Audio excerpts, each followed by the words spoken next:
Thank you, Alex, for your dedication to share with us your understanding of this knowledge. We all seem to put a little bit of a twist on it in a way. And as Mr. Kesh said, no one's wrong and no one's 100% right. So we do appreciate your sharing very much because it touches more people than we're aware of, I think. As the fields go out, people hear different things. They may like the way you present, or it just generates interest. And we've seen this around the foundation with other teachers as well, where they inspire people to want to know more, to learn more, to understand more. And as I told the nurse yesterday that I was trying to get her to look at some knowledge seekers workshop whenever it's time, I was performing some sort of service for her. I just encouraged her to open up a new dimension for yourself and start to look at some of these videos. So thank you, Alex, for your continued presence and your continued sharing, not only in this group, but in many language communities, because I think we will merge into the one sort of one nation, one planet, one race for world peace, but even maybe the language community groups within the Kesh Foundation will just be merged into one, as we're all equal and we're all the same. So we're ready when you are, Alex. Thank you again. Thank you very much for that introduction. And just confirming, please, audio video is in check order. Check. We see your screen. Your voice is clear. Oh, wow. Okay, this is really good. So it's a beautiful Sunday afternoon, and this is part of the North American team. And I want to thank you all for attending today. And we understand that the North American team includes the South American team and also the European team and all 6 continents on the planet. So this is an amazing thing, and all of you being present today is what makes this meeting so successful every week. And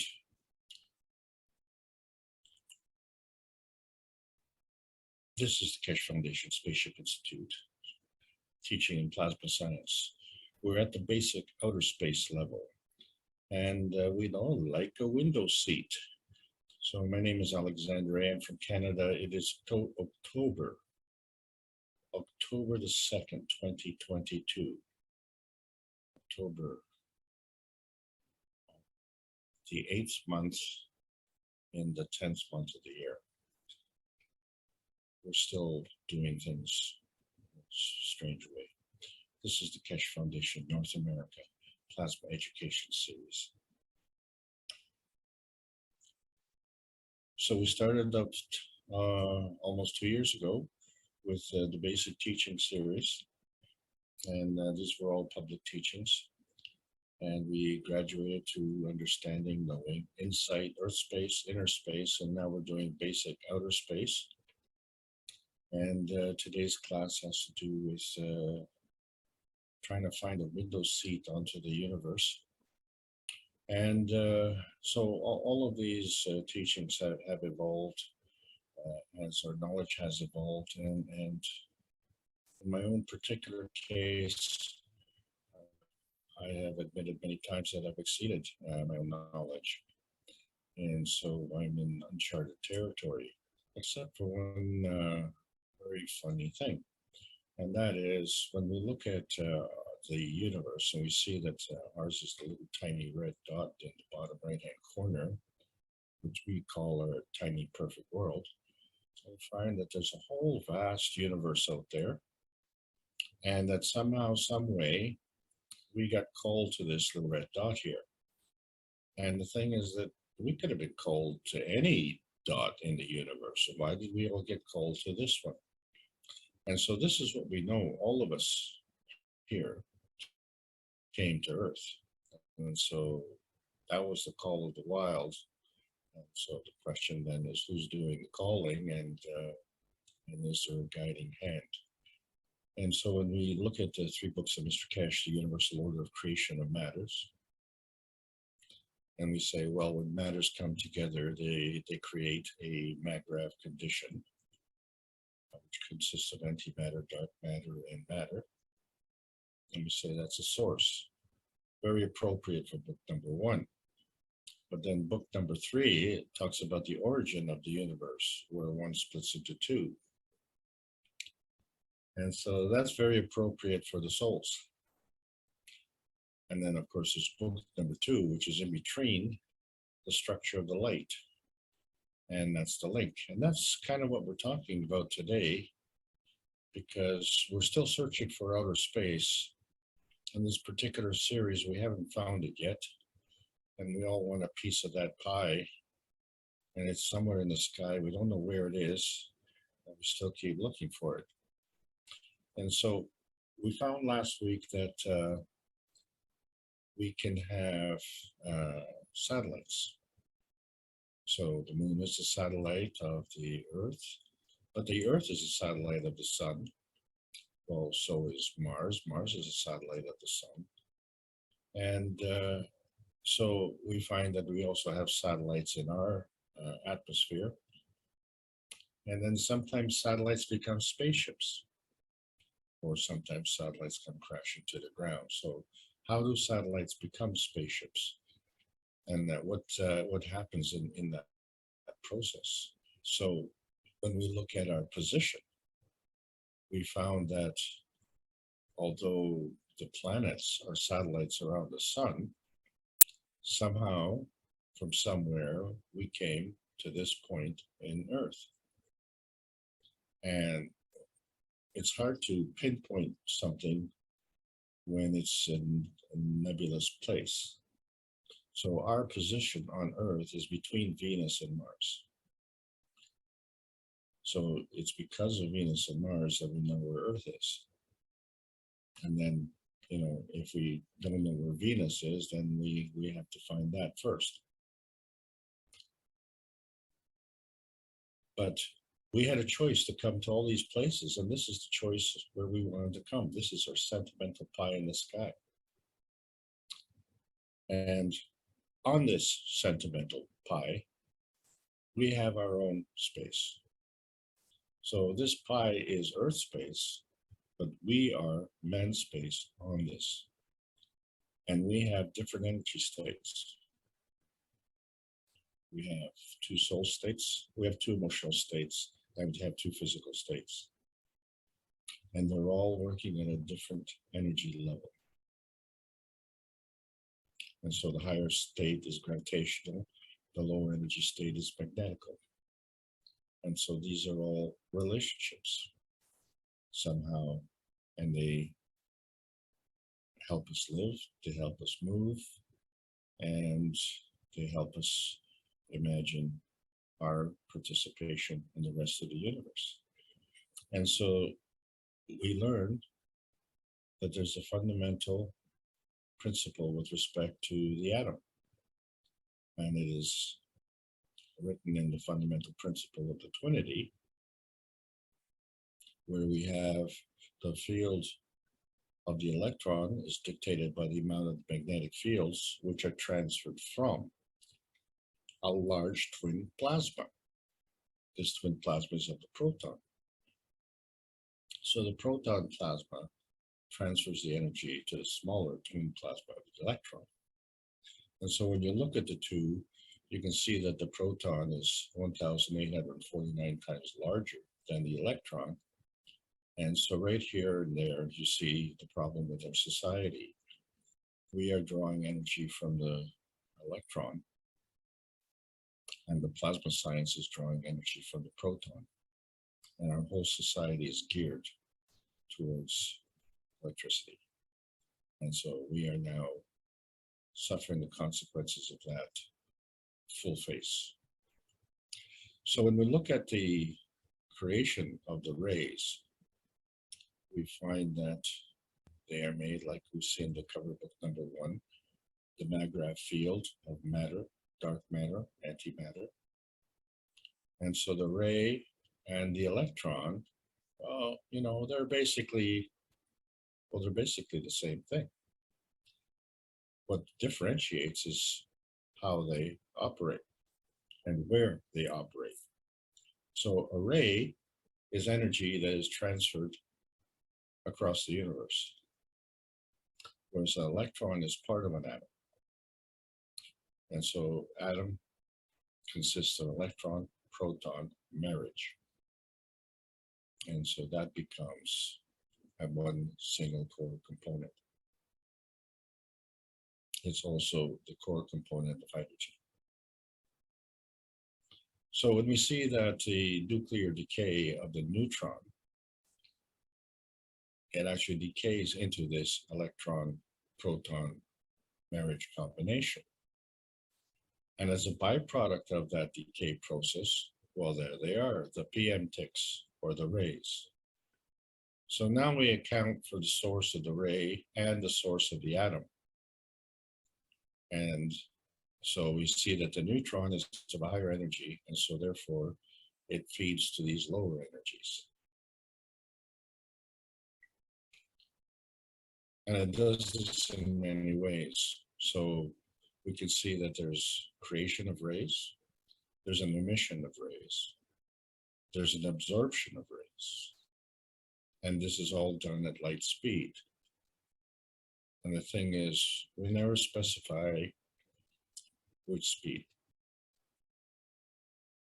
And today we have to really look at this, because there's a plasmatic spectrum and there's a physicality spectrum.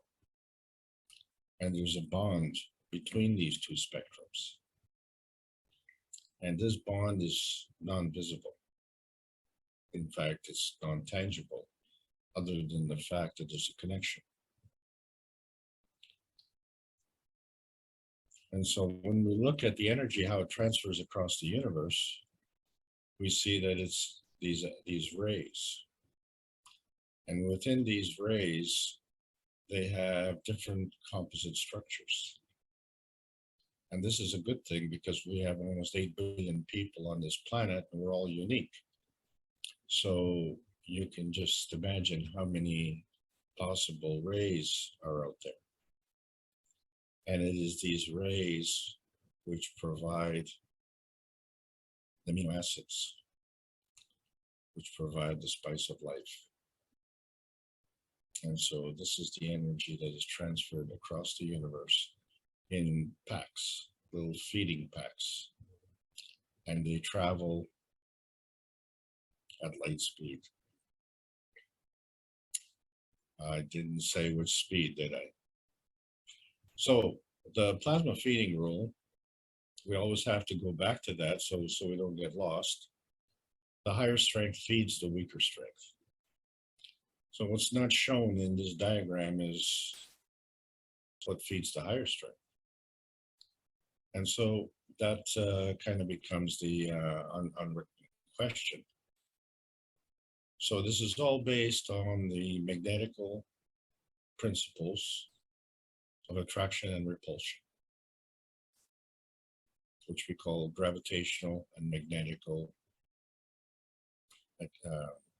plasma actions, or we call it feeding and feedback. So magnetical feeding and gravitational feedback. So we came as a child, we grew into an adult, and then we stopped growing. How do we know to stop growing? We had to feed back to say, hey, we've reached our goal, stop growing. So that's the feedback. It's a relationship. So all of these are relationships. And so that's how the universe was created. It exists from energy. And so energy is always in motion, and energy is always positive. So when we apply a charge to that energy, we have to determine the motion. And then we also have to understand that always all things are working in combination. So there's always a relationship. And this becomes very, very important especially if you want to go somewhere in outer space, which we'd like to go somewhere today. And so these things then have an application. So if we turn on the energy, that's part of the feeding system. We can also then turn it off. But if we want to alter the strength, we can increase or decrease the energy. And then if we want to alter our position, then we can enhance or diminish our field strength. So these are ways that we can manipulate this energy. And so these are all part of the skills that we have to learn so that we understand more than just our Earth space reference here. So, you know, we somehow came to Earth, and so we had our soul of the man and the soul of the body brought us here to Earth. And we have our man space and our Earth space and our Gans space as part of this Earth space. But now we want to go traveling, we want to go somewhere. And so we look at how do we change energy strengths? Can we do that in our Earth space? And oh yes, we can. So because of the pandemic, we had to introduce the cups of life. And so we see a cup on the left, which produces CO2 gas, and the cup on the right produces copper gas. And so we see cup number 1. We've introduced a nano-coated copper coil with a zinc plate and a copper coil. But what's most important is that these two fields were created, the magnetical field and the gravitational field. And once we created the GANs, and then we seen by putting the GANs in a glass bottle and putting in the water, the GANs settled to the bottom, and the energy from the GANs was transferred to the water, and therefore became plasma water at that point. But then another funny thing happened. There was a hole in the GANs in the middle. And this the GANs did on its own. It created this rotating field of nothingness in the center of the GANs. And so this is very important because this is how we function with our satellites. But today we want to go traveling, and so at least we can see this. Our window seat is the glass bottle, but we want to see what's going on in the rest of the universe, because from the rest of the universe came more things. Came CO2 GANs, calcium GANs, zinc GANs, copper GANs, amino acid GANs, and water GANs. The thing is that every element on the periodic table of elements has a GANs. So these are the connections to the cups of life. And then we just found that when we did the second cup, we changed the one thing. We introduced a nano-coated copper coil and a copper plate. And so that became the physical cup. So cup number 1 was the emotional cup. Cup number 2 was the physical cup. And so they both affected us. And then we added another cup, the inertia, which is another cup that interacts with the cup of the earth. So when we look at all the 5 cups together, we find that each cup has a magnetical and gravitational field and a soul. And that the 5 cups collectively, working together, have a magnetical gravitational field and a soul. So this is a pattern that emerges. So from our point of view, the cup of the soul, the emotional cup, and the physical cup is representative of us. So by extension, we could take this anywhere in the universe and recreate this. So we happen to be on Earth here. And so we find that as these cups are created and the energy from the universe comes to these cups, these are the building blocks of the new plasma feeding systems.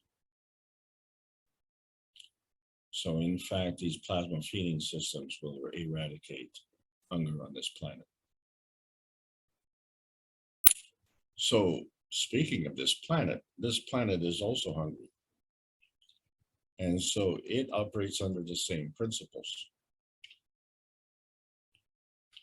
When the energy is absorbed, it's done through attraction, that's a gravitational, and the energy comes in and more energy comes in. So in order to contain this energy, it has to go into a rotating field because the energy is always in motion. Now, energy can be emitted or it can be repulsed, and this is done magnetically. And so out the energy goes, and even more energy can go out. Well, this is what we want to do when we go into outer space. We want to go out because what we did last week, we went into satellite orbit. So that only took us out so far. It kept us within that rotating field, but we want to take this red line straight out of here. And so we find that from our point of manifestation, which is a combination of the plasmatic manifestation and the physical manifestation, we can create a spectrum. And so our point as man space is within this man space field. And this man space field has a radiance that goes beyond the field and still is maintained as part of the field. And so we found that that's an inner space feeding radiance. And because it comes back in, then it's an inner space feedback radiance. So this determines our dynamic plasma boundary. But when we talked about the orbiting satellites, we found that in this rotating field, every revolution you make, the energy becomes more gravitational. So we are drawn in towards the center. And so as we become satellites and we follow this path, if we are going to go into outer space, what path are we going to follow?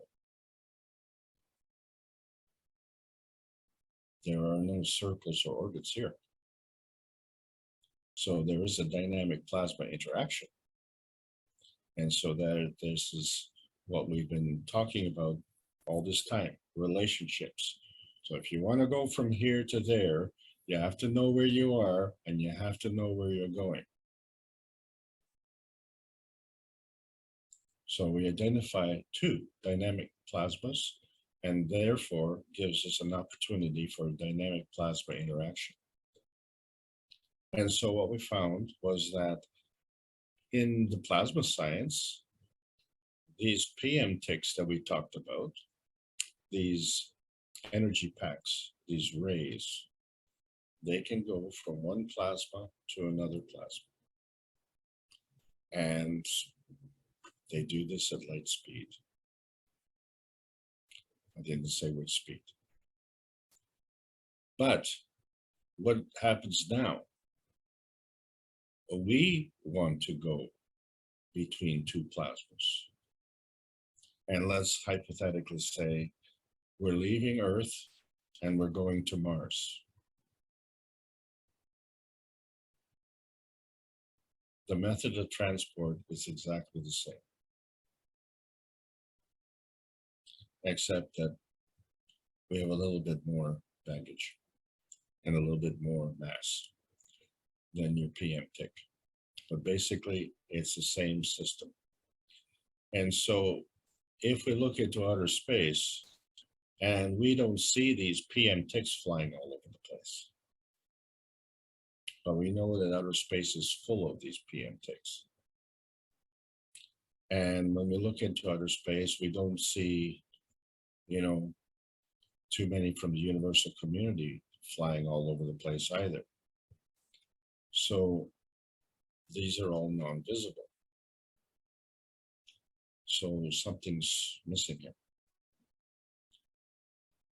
And so when we look at the spaceship and the way it's constructed, we only see the one window at the front. I know there's a window in the door, but that's just so we can look inside and see that you guys are fastened your seatbelts. Anyway, this window is like a bullseye. It's the navigator's window. So basically, there are no passenger windows. Why should there be? There's nothing to see. Well, how can there be nothing to see if we're going somewhere? Well, see, and that's the problem. In the plasma science, the travel is done instantaneously.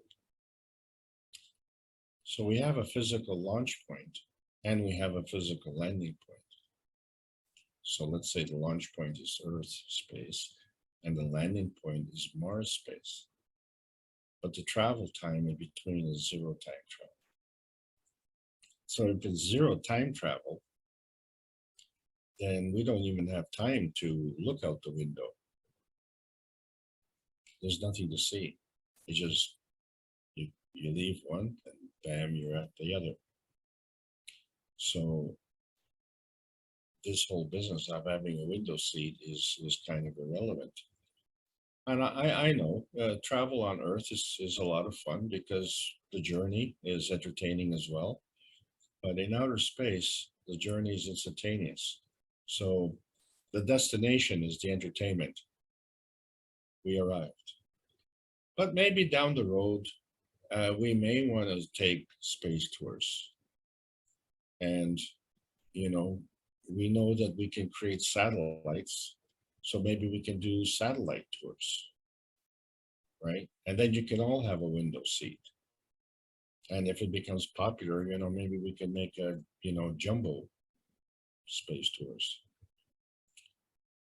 And the thing is, you have to understand that the only way that we can do this is in the physical in-between space only. So there's a difference between the physical space and the plasmatic space. So when we're dealing in the plasmatic space, the travel time is instantaneous. This becomes an important point. And so then we understand that if we are going to Mars space, and we're looking at Mars from the point of view of the sun here, actually from behind the sun. And so we see the sun space, and then we see the Earth space, and there's a little man space.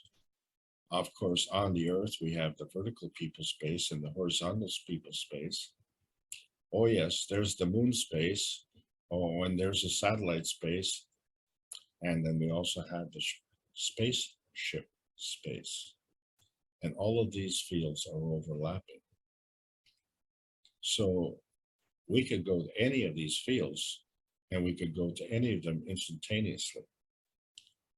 But we have a navigator and the target is the Mars. And so that's how we get there. So we realized that as we go farther away from Earth, we get our speed. So as we walk on this planet, we have the slowest speed, and ships go a little bit faster, airplanes go faster, warplanes go faster. And we'll just skip the sols for a minute and just talk about satellites, and they go faster. So if we want to get out of the Earth space, we have to go at even faster rate. But going out of the Earth space doesn't take us into outer space. It takes us into another space, another physical space. And so this is the important point. You see, because you as the soul of man, that's the essential you. And so your existence is the interaction between the plasmagen state and the metagen state. And the soul of the body, well, that's a surrogate you. That's the interaction between the plasmagen state and the environment state, what we call the small m matter state.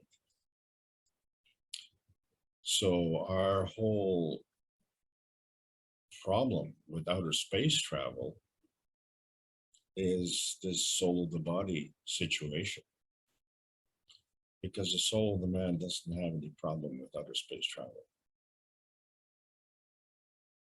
So when we look at the plasma science and what happens as a result of it, the PM techs are the magnetical feeding, and the MAGRAV condition is the gravitational feedback. And there's an interaction with our environment. That's the inertia. So the inertia has to have another feedback, and that being the earth. But in the meantime, the energy has to converge into a MAGRAV condition, which consists of principal matter, transition matter, and convergence matter. And so we call this the plasmagen conversion, because that's exactly what it is. It's energy that can be converted. You can convert one into another, a lower state into a higher state, or a higher state into a lower state. And so there are these basic rules on how you can go to a higher or a lower energy state. And we find that the significance is that these energy states are changed by at least an order of magnitude. And so we find that even if we go from nano to GANs to plasma state, that would be 3 orders of magnitude or 1,000 times stronger. I'd say that's significant. And then the higher energy state feeds the lower energy state. And so the energy states themselves manifest. And this manifestation we call either a natural creation or a natural decay. But there's another form of energy transfer, and that is catalytic. It's catalytic or non-consuming. So our sun is catalytic. It comes up every day. It is giving the same amount of energy, and it's giving all the time. You don't have to flip a switch to turn it on. Just in the morning, there it is. It's sunny. And so it's giving this energy. So the sun is in a higher state, and the transfer rate is also higher by many orders of magnitude. So the higher energy that we engage in, the greater the capability. So, and there are 2 rules of the plasma. It either absorbs fields or it is a barrier of fields. But there's another rule that we're all missing, and that is plasma is bound to the ethos of the universe. So if we're going into outer space, what we're looking at is a launch field and a target field, right?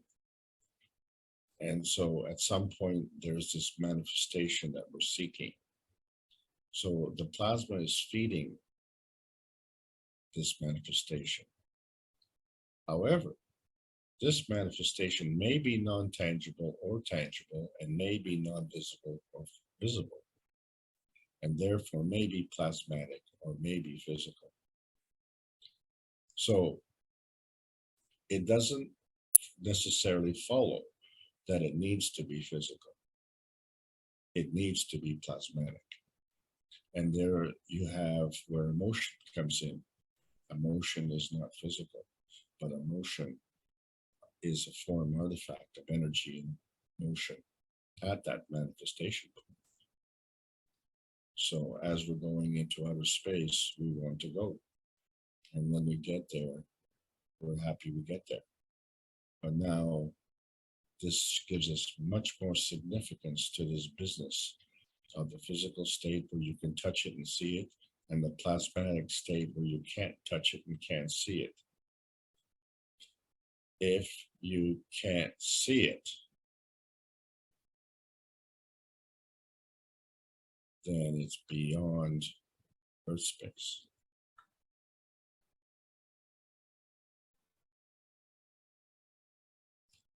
Let's look at the ramifications of this. Ray motion is part of creation. Now, if we are creating, we have to understand that that's a two-way street. And so the two ends of that street are natural creation and natural decay. And that would be on the natural creation part, because that would be going to a higher energy state. But if we want to manifest into the physicality, which means to go into a lower energy state, then that's a different kind of creation. It's a creation going down. And it too is a two-way street. So the two ends of that street are also natural creation and natural decay. So these two fields have a bond. They have boundaries and they have a bond. And that bond is not visible. That bond is plasmatic. All what we're seeing is the physical manifestation. We are only seeing that on the dropping down of the energy level. We're not seeing it on the elevated side of the energy level, and we're not seeing it on the boundary side of the energy level. So when we look at our relationships with the cups, we say, okay, well, cup number 1, 2, and 3, that's us. And then the cup of the earth interacts with us, and that's the cup of inertia. The inertia being the interaction field. So we find that in our space, we have two souls, two emotions, and two physicalities. And these are all part of our inner space. And we were so happy when we discovered this inner space, because we needed to have that to find out where outer space is. And so we find that our space is acting with the earth space, and we call that interaction inertia. And we still can't find this outer space where it is.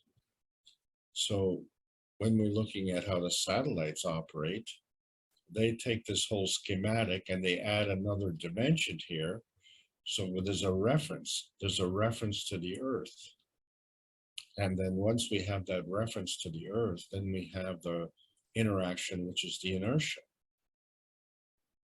But what happens if we substitute the earth for Mars? Would the rules change? Well, no, they wouldn't. Things might change because the field strength changes, but the rules won't change. So this is the thing. When we create this peace dome, and that's within our earth space, and we find that this peace dome is also a field, but this is a higher energy field. And it is this peace dome field which is maintaining the pathway that the satellites of peace are following on this planet. And it is in this pathway that we find that not only are the souls of us earthlings, but we find the souls of the universal community is also there. And so this is the pathway that is linking up all the satellites. So is there this kind of pathway in the other planets, let's say? And of course there is.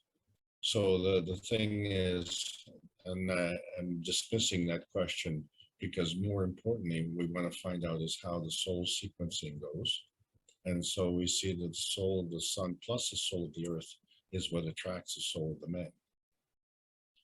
So now we have the soul of the man that can interact with the soul of the earth and attract the soul of the body.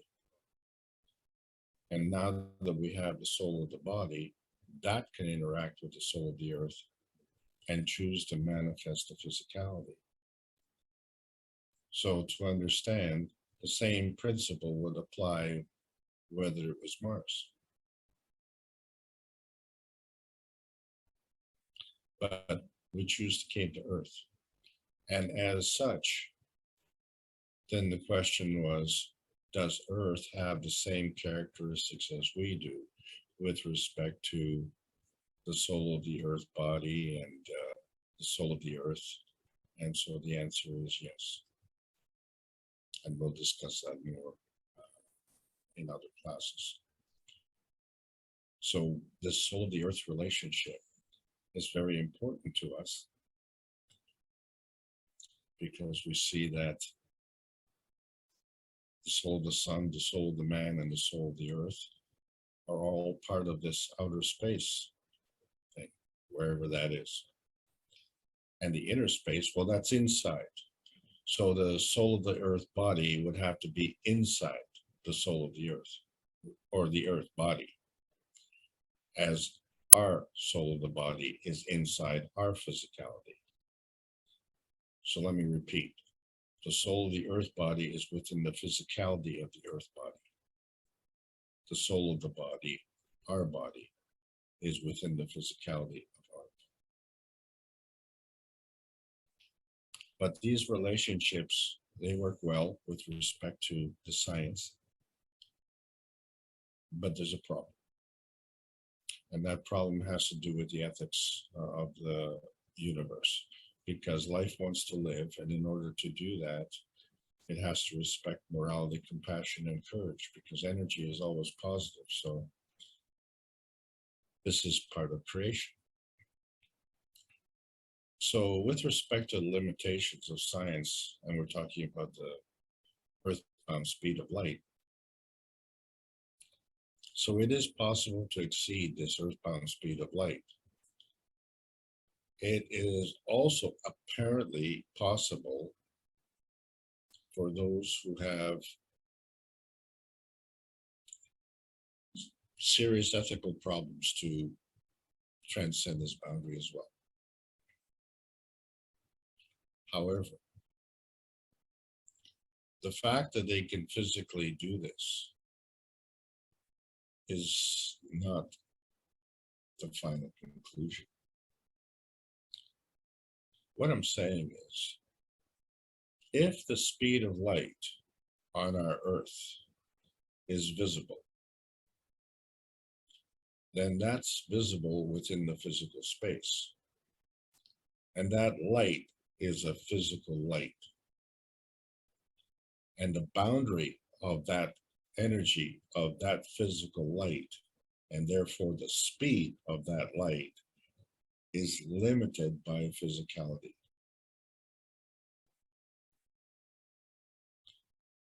So there we have the limit of the speed of light. And furthermore, that's not just limited to the physical Earth space, because the Mars space is also physical, and we can see Mars. And then there's the moon space, and we can see the moon. And then there's the sun space, so we could see the sun. So the physical space is the governor for the speed of light. In all cases, the same. So now, if we are moving instantaneously and it's invisible and it's in non-tangible space, then it is no longer physical space.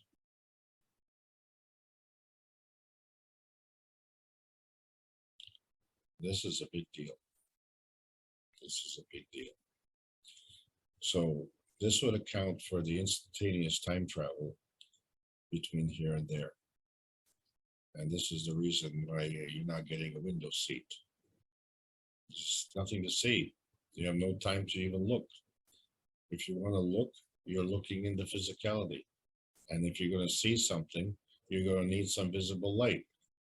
And you're traveling at beyond this physical speed of light. You're traveling at a plasma speed of light.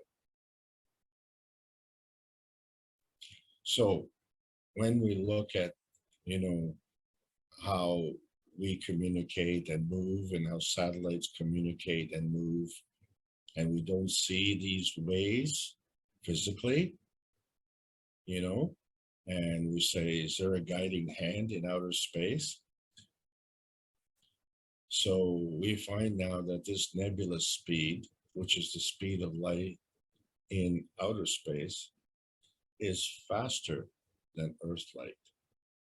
And it's faster than Mars light. Earth light and Mars light is the same speed.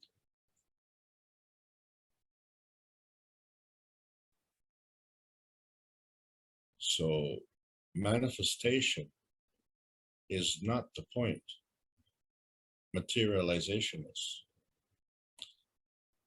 You can have a plasmatic manifestation, you can have an emotional manifestation, but you do not necessarily have a physical manifestation.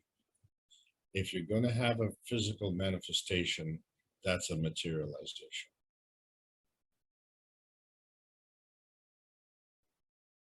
Materialization is a physical manifestation, and dematerialization is an elevation to a higher energy state in a plasmatic energy state. However, maintaining the integrity of the physicality. And so in our search for outer space, we're starting to come to grips with what does it mean to do transmutation. So it literally involves dematerialization. And therefore, if we want to do this safely, we have to know how to materialize as well. So the learning continues. And so when we look at the rules and we say, well, we have transmission, transition, and transmutation, and we have a launch point and a landing point. But what happens if we substitute the Earth space for Mars space? And now we want to go to Mars space. Well, then the question is, do the Earth space rules apply? Or do these rules apply to inner space or to outer space? So our problem on Earth space is limitations of our understanding of science, and it's caused us to not only have a launch field failure, but it's a failure in our pursuit of happiness, because man has never launched a rocket into outer space. Because every rocket that's gone into outer space that we've seen, we have seen.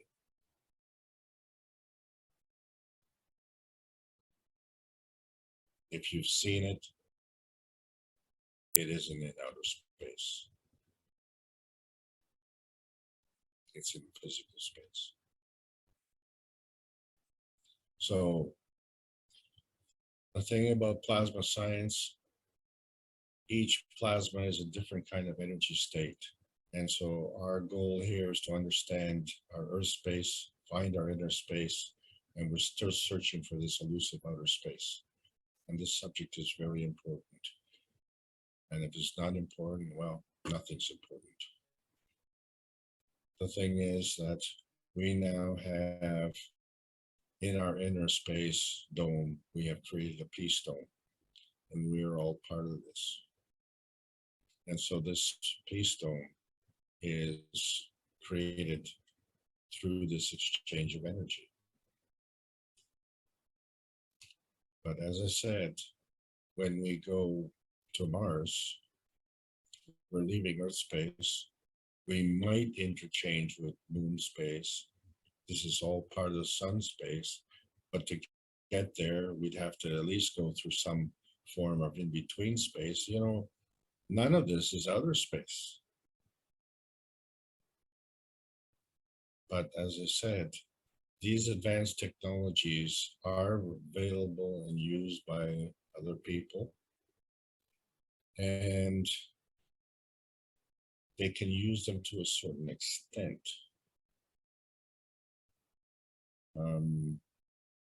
Not exactly sure what that limit is, but I do know this, that if we are binding energy at the expense of others through lying, cheating, stealing, and of course, killing, then we are robbing the earth of all of its resources. So now we have feeding choices. And the proof concept is this. When you were born to Earth. You weren't born to Mars. So there's a preference and sentimentality for being born to Earth. And the thing is, you weren't born with a rocket. So even if we don't understand how you were born, we know that it was an outer space system. And we were born into inner space.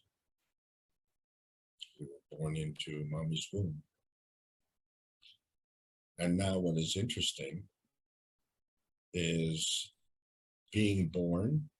Is that the first part of a round trip? If by leaving Earth space, it's the completion of this round trip. And what's the destination point of this round trip target? Wouldn't that be interesting to find out? Would it be Mars? Or would it be someplace better than Earth? So these are things to think about, but the fact of the matter is, none of this was with a rocket ship. So there's a new science, there's a new methodology, and we are all inherently peaceful. So how do we cross this peace bridge? This is why the science meets the soul of man for peace, because the universal community would not allow us into the universal community unless we are peaceful. And that rule doesn't just extend to man space. There are others in the universal community who have similar problems. And so they have their own issues to deal with as well. All of the issues are dealing with peace. In the universe, it's very simple. The universal community sees your soul for what it is, and it sees that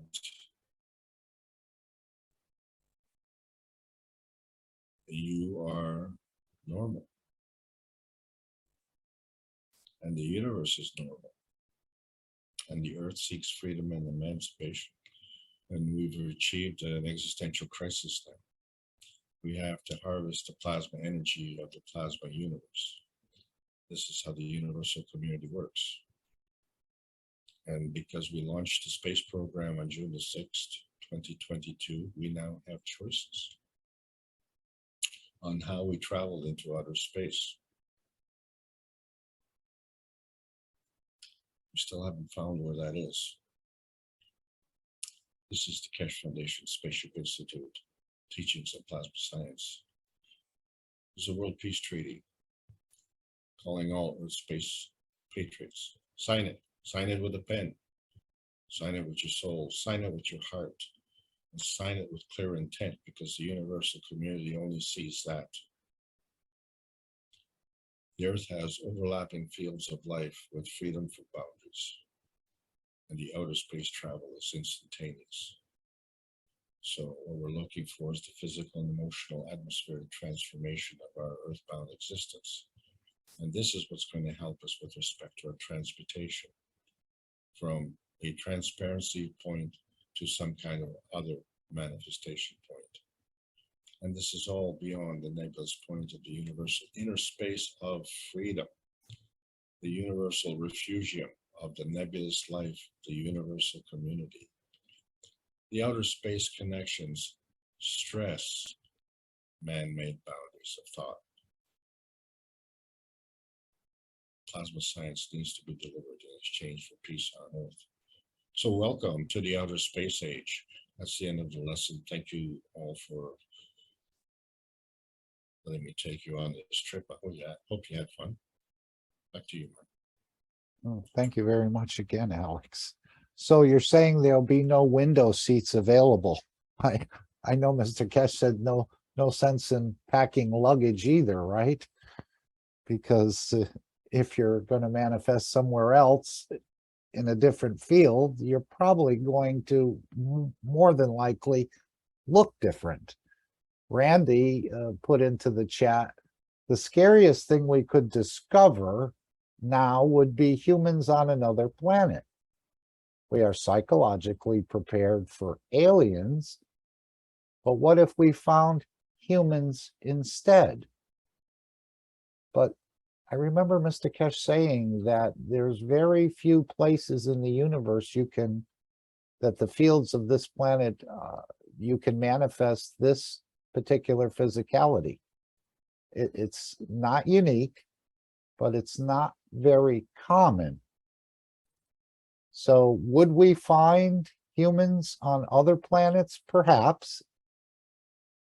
But it's probably more common to find other creatures. Wouldn't you agree, Alex?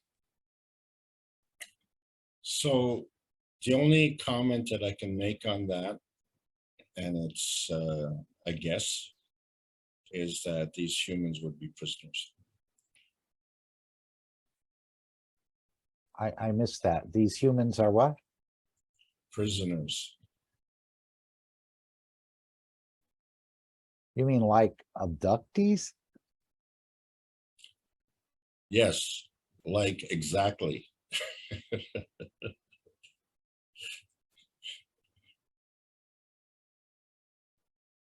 I don't know. I think that is mostly in the science fiction books, although we have heard of people actually being taken off the planet and not returning. But I don't think they're into kidnapping physicality or souls. That's just my thinking on this. Although the books and the movies are certainly full of this sort of, we're tasty morsels or other reasons. But it's basically, I think, a fairy tale. If they're there to serve and not be served, then why would they be taking people unless maybe the soul agreed to it? Don't know.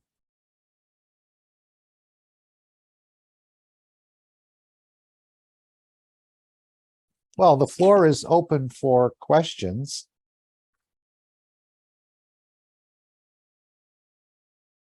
I did like your double-decker example there. It reminds me of some of the double-deckers in London and so on. Yeah, well, exactly. But he said he could fit millions of souls into one craft. Yeah, well, then you'd have to have windows like a fly's eyes. How many windows would you have to have? Well, as you said, if you're going to travel instantaneously, then there's not much sightseeing to do. So maybe we will have, although he said you probably wouldn't need that, but and we were going to accommodate the physicality for people who did not want to travel in the dimension of the soul, but would rather go a little bit slower. But remember that physical flight has a lot of limitations. And also, I think system failures could be on the card as well. That's why the soul, every night when you go to sleep and you wake up, everything seems to work pretty seamlessly for the most part. You may have some good or bad memories, but there's been no real damage, I don't think, as if you were traveling in a craft to do the same thing. So, Mark, if we look at the whole business now, the way it is, this is serious business. It involves the soul, and we can see that, we have problems on this planet. So we have to be able to correct these problems. Right, we're But not gonna there go has to be a- anywhere, right? Until we bring peace to our own soul and to this planet. I don't think we're gonna be traveling very far. That's right. So we have to use this technology to bring peace. And you see the is- way it's going to be done. This is what we covered today. They're going to bring in one or multiple world leaders at a time and allow them, their souls, to be elevated. I don't mean they're going to bring in physical world leaders. They're going to be bringing them in the dimension of the energy or the soul, and then nourish and elevate them and return them back to the physicality, that soul, from the physicality it came from. This is the project I think Mr. Kesh is working on, and this testing is just part of getting to that point in a way. So without that capability, there is really no way to enforce this, because we don't have the intestinal fortitude or the spine to get it done. We don't. And the powers that resist this change, well, they've already sold their souls. So this is the dilemma, and something has to change in order to correct that dilemma. So every method has been tried except this one, and this has always been the method that has been elusive, and now we've accomplished it. So now it's a matter of applying it, and we have to apply it urgently, because not only are so many people on this planet on the verge of, shall we say, expiring, but they're going through significant hardship through really no fault of their own, except for the fact that their own environment has let them down. Let's just call it that. And the other thing is that they may or may not be aware of the new technology. So the thing that's got to happen is that we have a limitation to how we can do things physically, because it's at the lowest energy level, but the rules are the same. At an emotional level, then that is more powerful. It's a higher energy level. And then you get to the mental, and then you go through the various stages of however many stages there are, it doesn't matter. But each stage is an order of magnitude at least higher. So once you get to the soul level, you're talking about power that's in the millions of times stronger than the physical state. So why would we want to promote our physical state when we have this abundance and bountiful universe at our fingertips? All we have to do is ask for it to provide, and it provides so unconditionally. But there is no battery. It'll just give you what you need, as much as you need, and no more, but no less either. It does the complete job. So what I'm saying is, the rules on the physical level are the same as on the plasmatic level, are the same as on the soul level.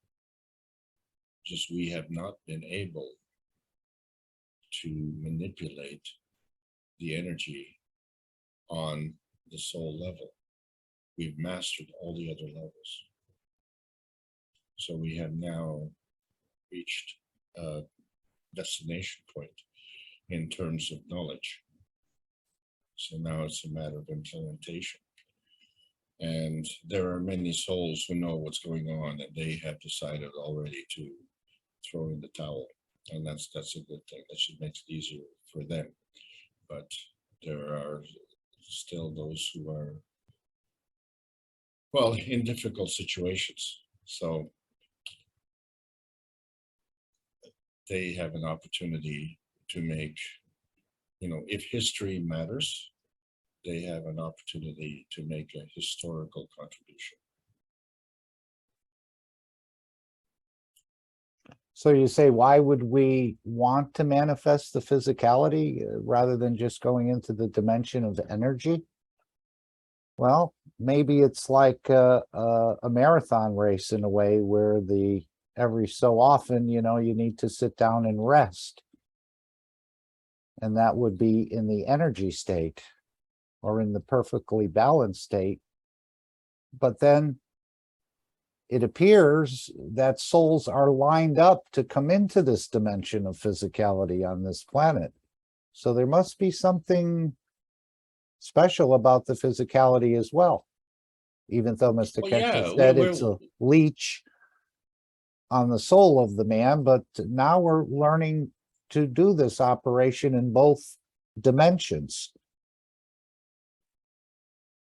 We are in heaven. This planet is a beautiful place.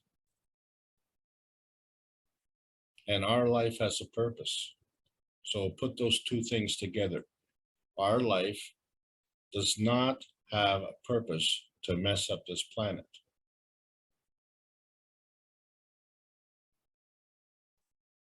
Right. Every step we take, we seem to mess things up more and more. But we're learning how we're going to all be the same or be equal, and things will come into a bigger balance. As he said, with the fish in the ocean, if we're not eating them, they won't overpopulate. They don't need to produce so many, and so on and so forth. So we're going to see a lot of changes as we change as well, I think. My Lena, understanding, sorry. go ahead. My understanding, we come here because of, we come here to learn. This physical body is for learning, for experiencing and learning. It is not other purpose, is for learning purpose we come here.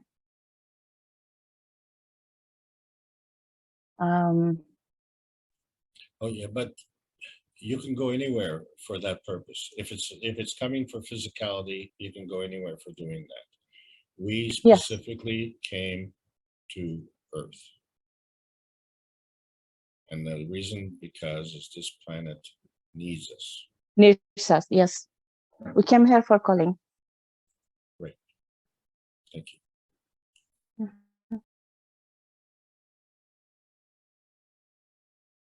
Right. I think the people on this planet have been praying for hundreds of thousands of years for this change.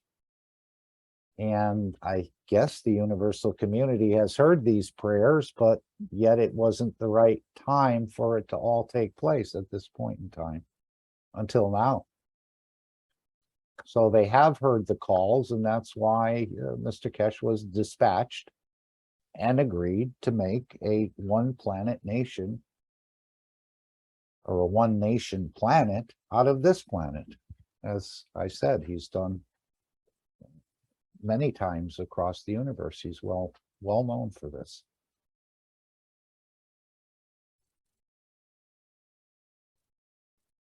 And we agreed to, probably our souls agreed to be part of it in a helping manner, in a way, or a supporting manner. And that's why we've manifested here at this point in time, to help bring that change.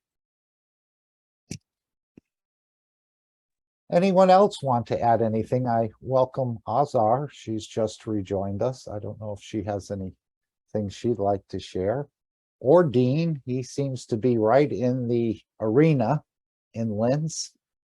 Perhaps he has something he'd like to share, or if anyone else has any questions they'd like to pose, we'll try to work through them. Hi, Mark. Hi, everyone. I'm listening. I was here at the beginning, then I had to go and came back, so No problem. just listen. Thank you. Thank you. Thank you for your presence. Hello, hello everybody. Hello, Mark. Hello, Claudia. And I want to make a question to Alex, physical question, because I was wondering this week about the body and our solar system. And Mr. Cash, we know that we have the vacuum system inside of our body. And we have the vacuum system physical and plasmatical. So I was wondering if everything is equal, like micro is the same of macro. Where is the vacuum of our solar system? And I was thinking maybe we can travel inside of this vacuum plasmatic to our other planets. And where I know that's intangible and we cannot see, and I don't know, I was only thoughting, and because everything is the same. So if you want to say something, thank you. Thank you. Yeah, I want to say that I know that you listened to my presentation today because you hit the nail on the head.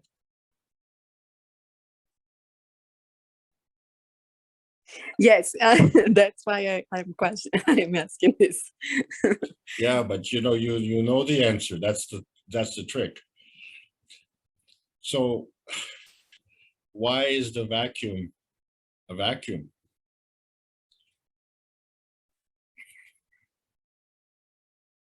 So inside a light bulb there's a vacuum. You see the filament inside. You can see inside the light bulb. You see the filament, but you don't see the light passes through. You see the light, right? But you don't see the energy. All you see is the manifestation of the energy into physical light. So that's what you're seeing with the light bulb. The light bulb is shining with the physical manifestation of the light energy at light speed. What you're not seeing is the contribution of the plasma energy at vacuum speed, beyond the speed of Earth light. So we have, you're correct, the vacuum with our body, the vacuum with the light bulb, and the vacuum of the universe. And so this always became a real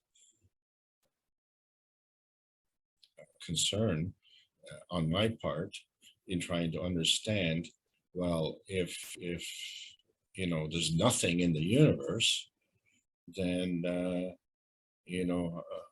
why is there nothing there?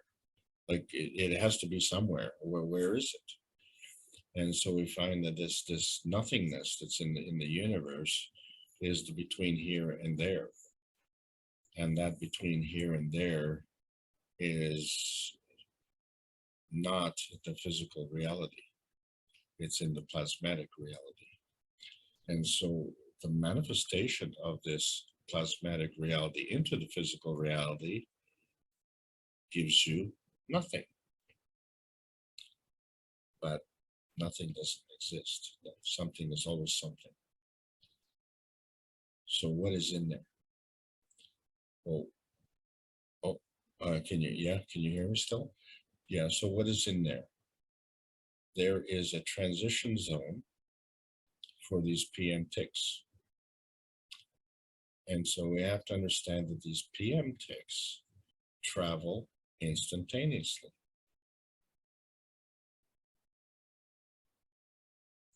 So if you get, multi-billion, multi-trillion PM ticks traveling through this nothingness, maybe the odds of a collision would be very, very high, but we don't see any of those collisions. These energies are all coming. And so all of us came as a result of these PM ticks, and our convergence of our energy has come from these PM ticks, because these PM ticks carry the immunogens of our essence. And we didn't just come from one PM tick. we came from a combination of them because we all have, you know, a variety of personalities.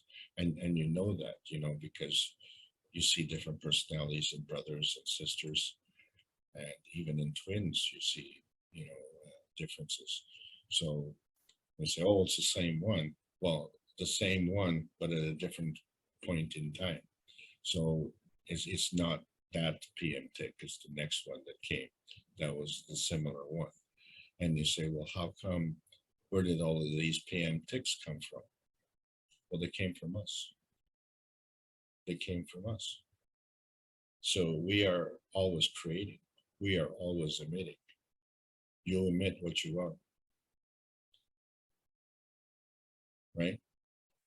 So this is why it's so important for us to understand how the universe works, because it's very important for us to convey good thoughts, good deeds, and good actions, because there will be a day of reckoning and a day of judgment, and there is no judge and jury in outer space, no bank, no church, no Walmart, no gas station. So, you know, who's doing the judging? You are. You have to judge yourself. And why do you have to judge yourself? Because we have this disconnect on this planet here. And it's between the soul of the body and the soul of the man. And so now we have an opportunity to reconnect these. And when that happens, then these things that are feeding your soul constantly through the universe will finally be able to feed to the destination point, and that is our physicality. So you will see an improvement in our physicality. That improvement will also include our health and our conduct. And so this becomes all part and parcel of it, because it implies responsibility. So there is a responsibility. Of course you're responsible. Who else are you responsible? No one is responsible for you. Just you are responsible for you.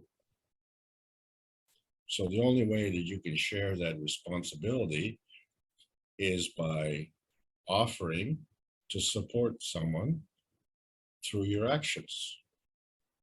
So you say, well, we're going to have a North American team meeting at 1 o'clock on Sunday. And Mark says, Alex, you're going to be there? And I say, yeah, I'm going to be there. And then comes 1 o'clock and I don't show up. Is that Mark's fault? So the responsibility is yours. So, you know, say what you mean and mean what you say. We don't do that on this planet. We do double talk.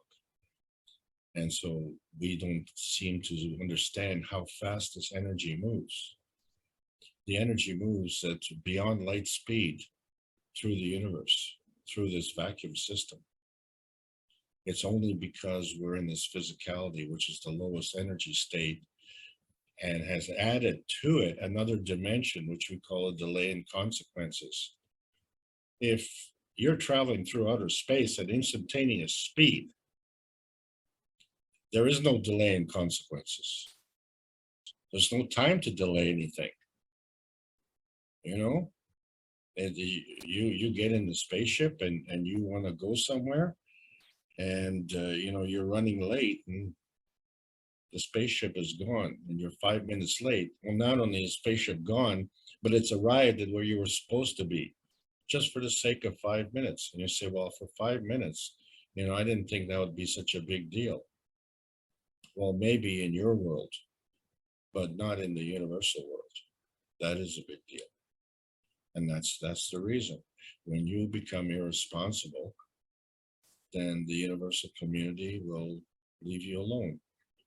And then you can be irresponsible all by your lonesome. And that is the worst feeling of all in the universe. That is the greatest. That is the greatest penalty. So yeah, you figured it out. And then this is what we do all the time. We figure it out. And the key point is to understand the difference between the physicality and the plasma reality, which is why I keep bringing it up every week. So now, if you're talking about instantaneous travel, you just cannot do it in the physicality. So thank you for your question.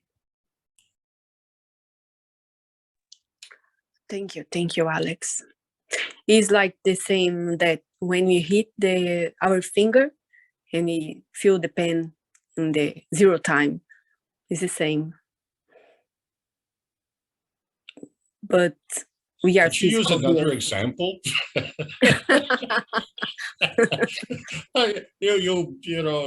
You baked a cake and I stuck my finger in it and I tasted it. It feel good. Anyway, I'm sorry, I didn't mean to cut you off. Go ahead. No, I'm finished. Thank you. I'm finished. So we've heard Mr. Kesh say we're more or less a compressed galaxy or a compressed universe. And if the Milky Way galaxy is 110, 20 light years across, just that one galaxy in our universe, wow, there's a lot to explore within ourselves, I would imagine. Or is it creating those fields? Is that what happens where you're able to go to these different places, even within yourself? As we hear, as above, so below. So is there plenty of exploring to do just within ourselves, since we are a compressed universe? Yes. So you're asking some great questions, Mark, and these are all part of exploration. So we will find out the answers. Please go ahead.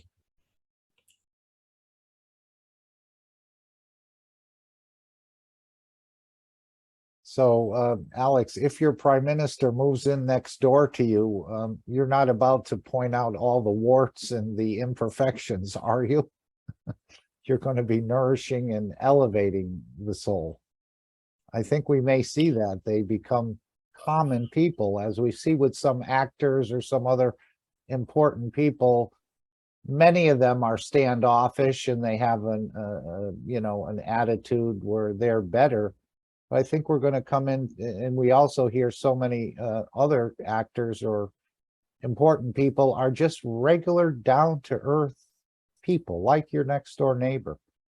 And this would be really great to see happen, as we've seen with some world leaders have lived among the people. But Mr. Kesh says it hasn't happened that often. But I think we're going to see more of it.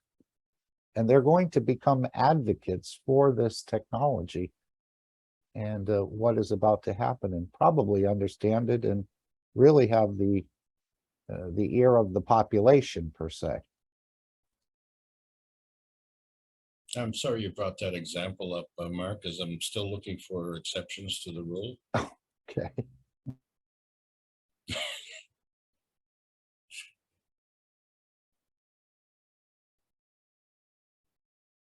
I have a lot of learning to do also.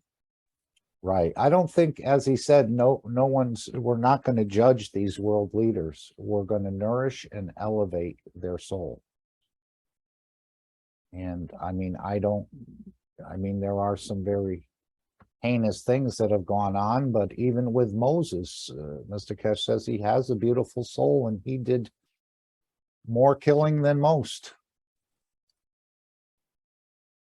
But yet his soul is still beautiful. So I think we'll be looking at the same way. It's just this physicality that seems to need that elevation. Or that. The soul as well. We're teaching the soul a number of things, but that's the way I'm seeing it. That we're not going to put anybody, especially if we're letting everyone else out of prison, they judge themselves. They don't have to go before the judge or a sentence like that, or maybe, as he said, they get so many trips through the universal unit until they become a productive member of society. So I don't think we're going to be judging anyone. As Mr. Kesh says, I don't judge no one, and I don't let no one judge me.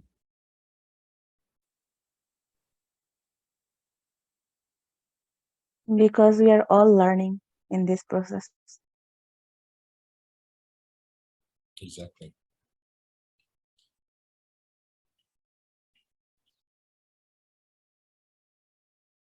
Would someone else like to raise a point or make a comment or share something out of this workshop you'd like the others to, or highlight something here that you'd like the others to take note of? I know there was so many things. Dean asked a number of beautiful questions in the Q&A, but we're going to have to leave that to you to review.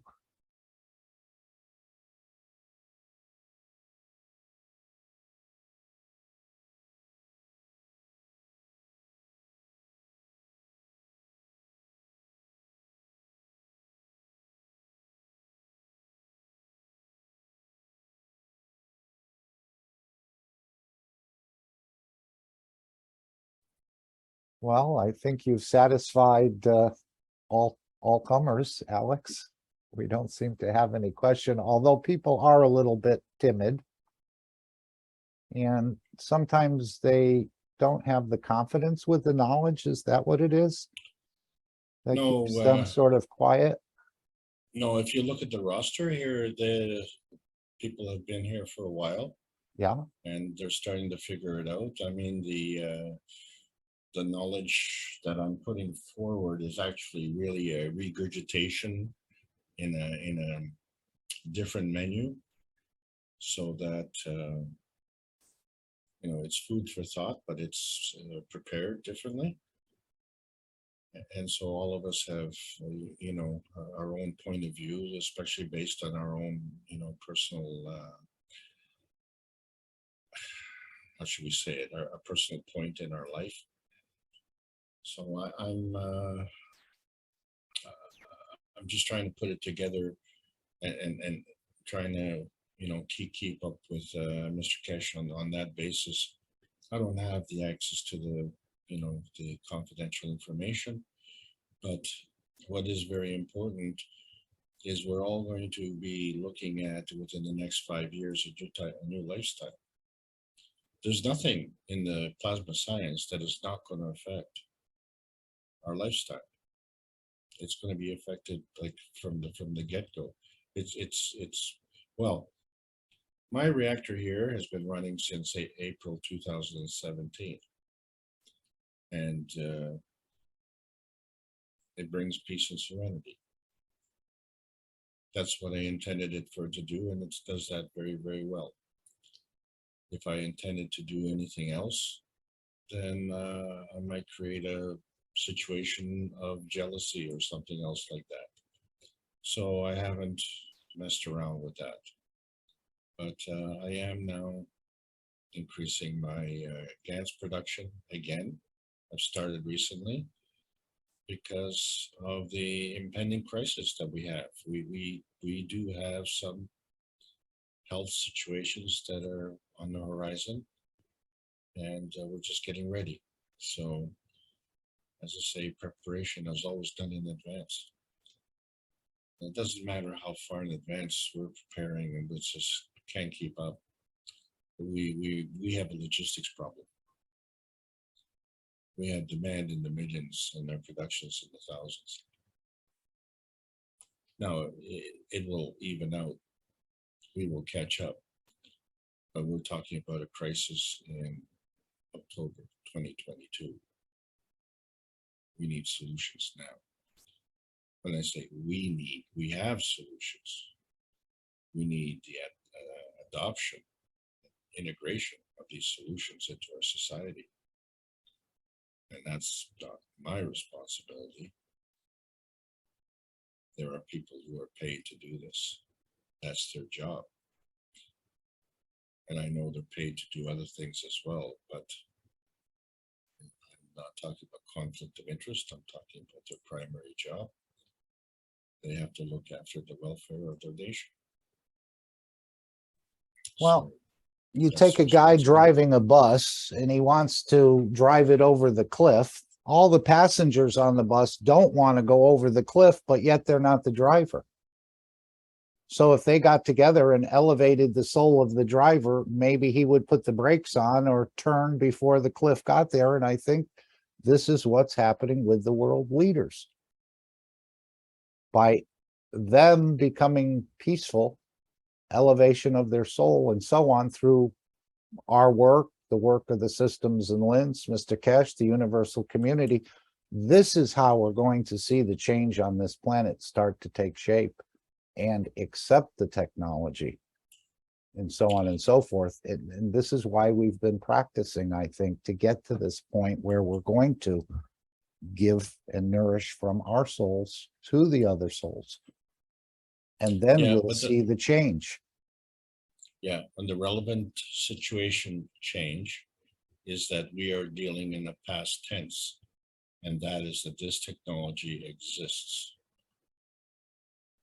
This is not wishful thinking, it exists. We are practicing it now. Okay, so this is not something that, you know, we were looking at, well, maybe we're going to build a factory and have it done by 2025. No, this is now, today. We are already done. So no amount of pillows on your head can hide the reality that our society is on the verge of a colossal change, and we shall be proud to be part of it, because there's too much suffering going on this planet, and I personally can't take it. So we are part of the process, and our peace dome is getting stronger, more effective, and we are having more and more people welcoming us, because we are coming from a point of benevolence, not a point of overbearing or dictation. Thanks, Mark. Well, the West has to feel a little bit more pain, I think, before they're ready to relent. But hopefully, through this elevation of the souls, we can see the change coming, perhaps for Christmas, where he said we'll celebrate peace rather than our individuality of different ways to celebrate. But just in general, peace becomes the winner, not this religion, this nation, or that nation. So that doesn't have a schedule. It's kind of like a nice target, right? You have to do that, but it's like we did June the 6th, but we said June the 6th for launching the space program, because we gave everybody 12 years to, you know, to get ready, and hopefully that they would have taken it a little bit more seriously, and we would have done it sooner, but they didn't. And then finally we said, okay, well, June 6th is here. Hello. We're launching into outer space, and we've sent hundreds of people up safely and they come back safely. Proof of concept. Okay. And now we can explain it. So that's what we're able to do. And that's making a difference. So all of this wishful thinking, it is the wishful thinking is the wish for peace on this planet. The wishful Micah, thinking for the yep. ability to manifest this peace is already here, and we're part of it. Sorry, go ahead. No, Micah just wanted to say in the chat, says thank you, Alex. Diane says thank yous, Mark and Alex, and everyone. You are helping me understanding with your sharing. Blessings.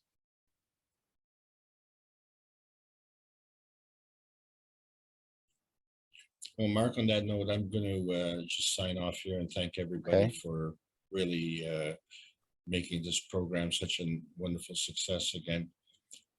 This North American team is very much dependent on the support of everybody around here. It's North American in name only. This is the Cash Foundation, and we're so proud of all of you to be here and contribute. So thank you so much, and looking forward to another exciting episode next week. Yes, and Randy has put in the plasma energy fields around Linz is growing every day, and every person who makes any GANs adds to this field. Thank you, Randy. And Selena says, thank you all. Well, I wanted to mention something about another knowledge seeker, Gianni, who's been sharing quite a bit. I think he's done about 6 teachings in the last 7 days in the Spanish group. And I'm very impressed.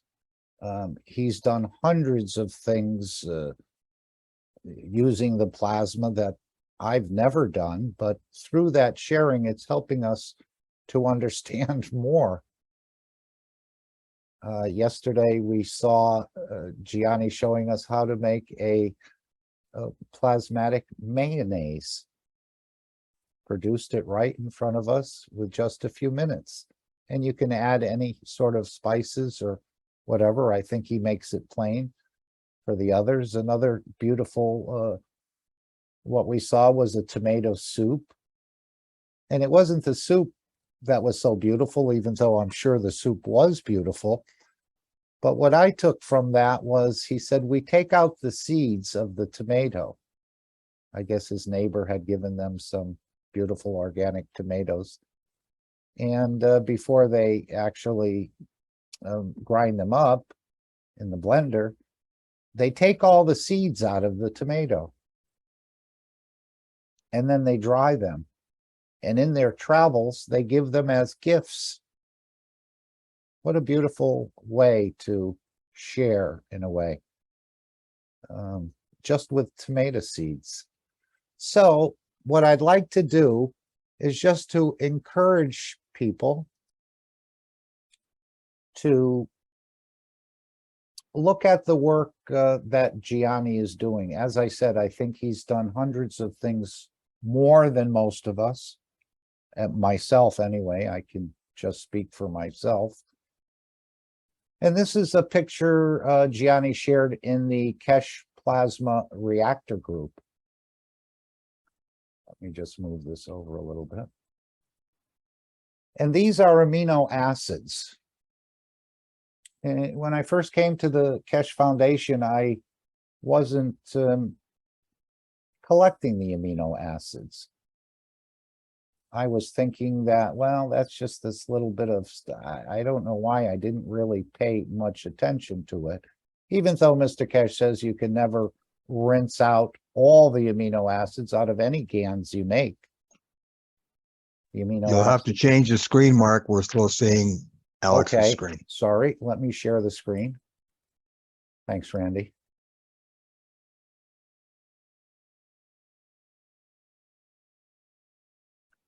Okay, so this is from the Kesh Plasma Reactor Group, and as I was saying, I never really collected the amino acids. For some reason, I didn't think they were that important. Now I'm seeing and this is after 5 years of being around. I mean, I've realized it before today, but I'm just saying I hadn't realized the importance of the amino acids, even though I heard that was like gasoline for the car if you don't have the amino acids and so on. We've heard Mr. Kesh also talk that there's civilizations that just specialize in working with amino acids. We still can't see them. You should be able to now.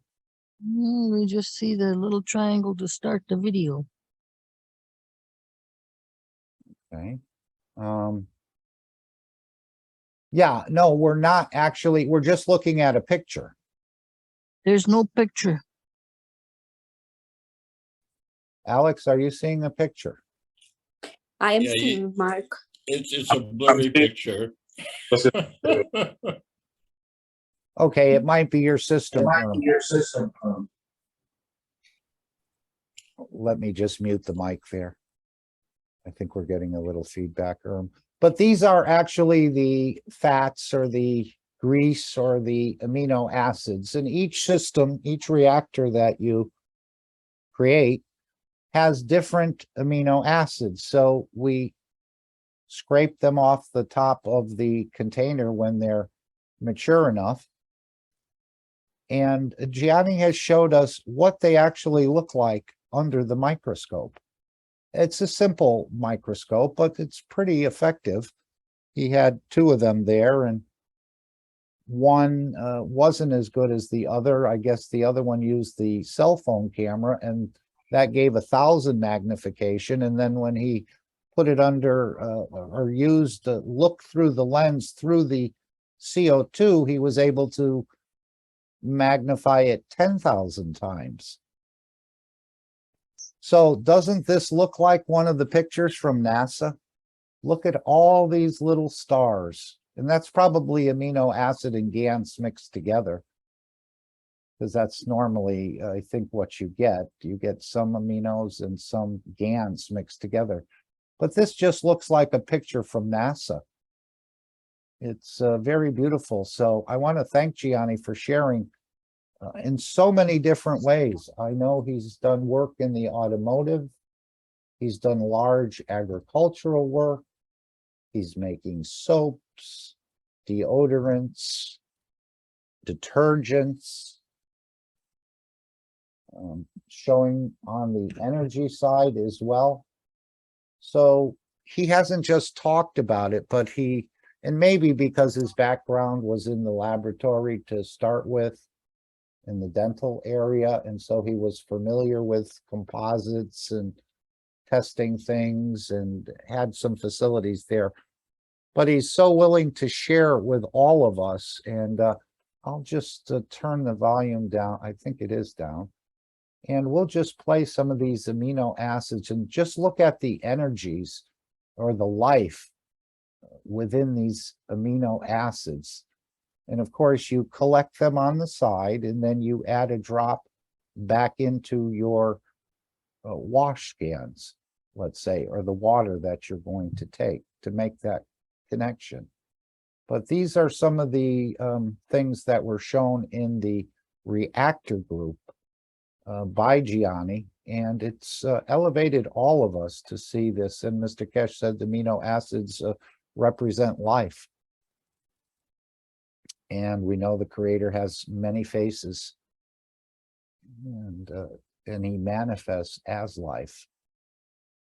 And we heard that in the thing that all the created things will become equal. So I guess the ladybug is equal to me now, which I always thought they were beautiful and thought they were quite special. These little ladybugs that we see that are orange, and they're very delicate and nice to observe and to interact with in a way, on the soul level, of course. So let's play a couple minutes of this, and then we're going to go to something else. You can find Gianni. Hopefully we will put some more of these videos in the Cash American telegrams for all to really find little projects. You know, we all have a little bit of copper and some caustic, and we're kind of lazy sometimes, want to do anything.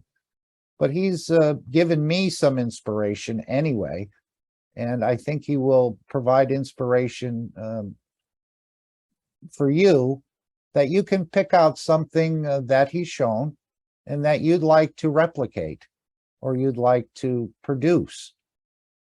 And I'm just very respectful of him and his sharing.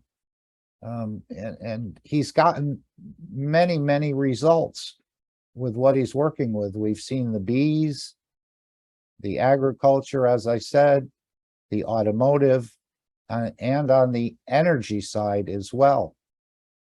It was funny, one of the last classes I was in, he was showing us how to make a paint pad, simply spraying CO2 3 times on one pad and zinc 3 times on one pad, taking another cosmetic pad and spraying 6 times with the zinc and 6 times with the CO2. Interestingly enough, that night I had a toothache. And interestingly enough, I had some cosmetic pads and I had some plasma water of zinc and CO2. And I sprayed it on there. I couldn't find my pain pen. I don't know if I gave it to someone or whatever, but I just couldn't find it. I haven't found it in months, actually. We used those pain pads. Within a few minutes, the pain seemed to be greatly diminished. But then a few minutes later, it came back even stronger. But I kept the pads on there, one side of the cheek. It was a toothache, one side of the cheek and the other. I had eaten some chocolate earlier, and apparently that gave. But anyway, I put the pads on there. Pain went, diminished, pain increased, but it was enough to allow me to go to sleep. I slept the whole night through, woke up in the morning, and the pain, the tooth felt like it was perfect. Even though it's not, I've had a lot of problems with dentistry. Having the mercury put in my mouth and then having it all drilled out, but that's another topic.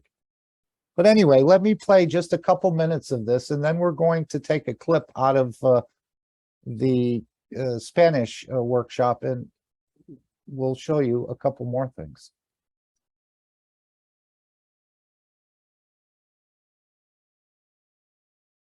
And amino acid inside of reactor, and the amino acid start to going down. Extrag aminoacidul cu puțin gans și plasma lichidă din reactor cu salinitatea 9% și deja am două tipuri, două intensități obținute în același reactor. After this, start to collect the gas with the amino acid from the down of the reactor, and they have two intensity of the plasma. În toate dispozitivele pe care le folosim aminoacidul. In all the devices they are using this mix the gas with the amino acid. Pentru că cu aminoacidul ne conectăm cu tot ce este în jurul nostru și tot ceea ce vrem să facem. Because the amino create the connection with everything around us that we want to use. Apariția aminoacidului deasupra reactorului confirmă faptul că noi în reactor avem gans. When the amino acid start to going up, when it's in the top, that is a confirmation we have the gas, and that's it. Se poate folosi și gansul fără aminoacid, dar are o intensitate mică. They test also to use only the gas without amino acid, but these gas have a low intensity. Noi facem conexiunea prin aminoacid. They make the connection with the amino. Diferența ar putea fi explicată cu avem un telefon mobil cu care putem să facem anumite lucruri, să ascultăm muzică, să facem foto. They use an example when you have a mobile phone is your tool that you can make a photo. This also is like a amino that is helping you. Dar dacă nu avem cartela ca să ne conectăm la internet, să avem comunicarea, suntem foarte limitați. But if you don't have the SIM inside of your mobile phone, you cannot be connected with everything, and this is stop your communication. And Așa văd eu aminoacidul ca fiind cel cu care ne conectăm cu tot ce există pe această planetă și dincolo de ea.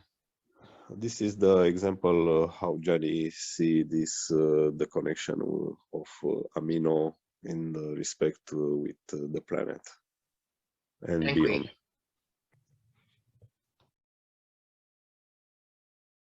Thank we. He's using one of Jalal's favorite expressions, or it used to be anyway. Let me take you to one of the workshops, which you should be able to find shortly in the American Telegram. This is one of what Gianni's calling toroidal coils. And you can see the amount of GANs produced and how quickly it's produced, almost instantaneously. As we know, every one of these loops is a multiplier of dimensions in a way, I think is the way Mr. Kesh put it, over a straight plate. But anyway, I was very impressed when he said out of one set of coils, he harvested 100 liters of GANs. I don't know anyone who's, and I'm sure he had to recoat the nano material of the copper here more than one time, but he had a huge harvest, and this is the way he's working. Now, just to take you back again, I think we can just go back to around 40. So he's not only we'll just go here.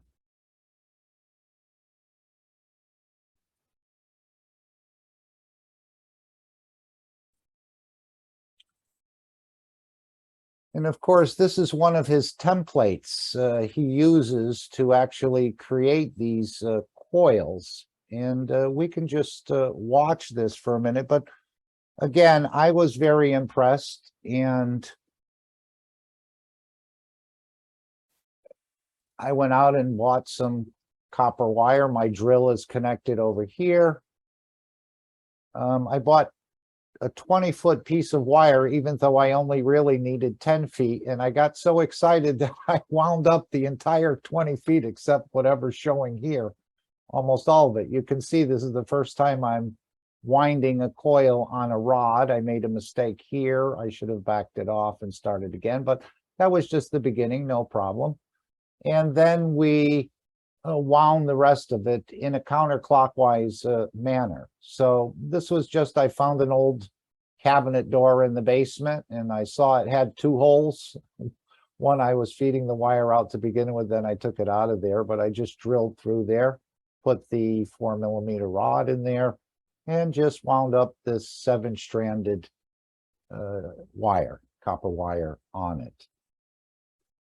And then again, let's see here. Here's my other picture of what appears to be one of these toroidal coils, but I think I have a couple mistakes in it.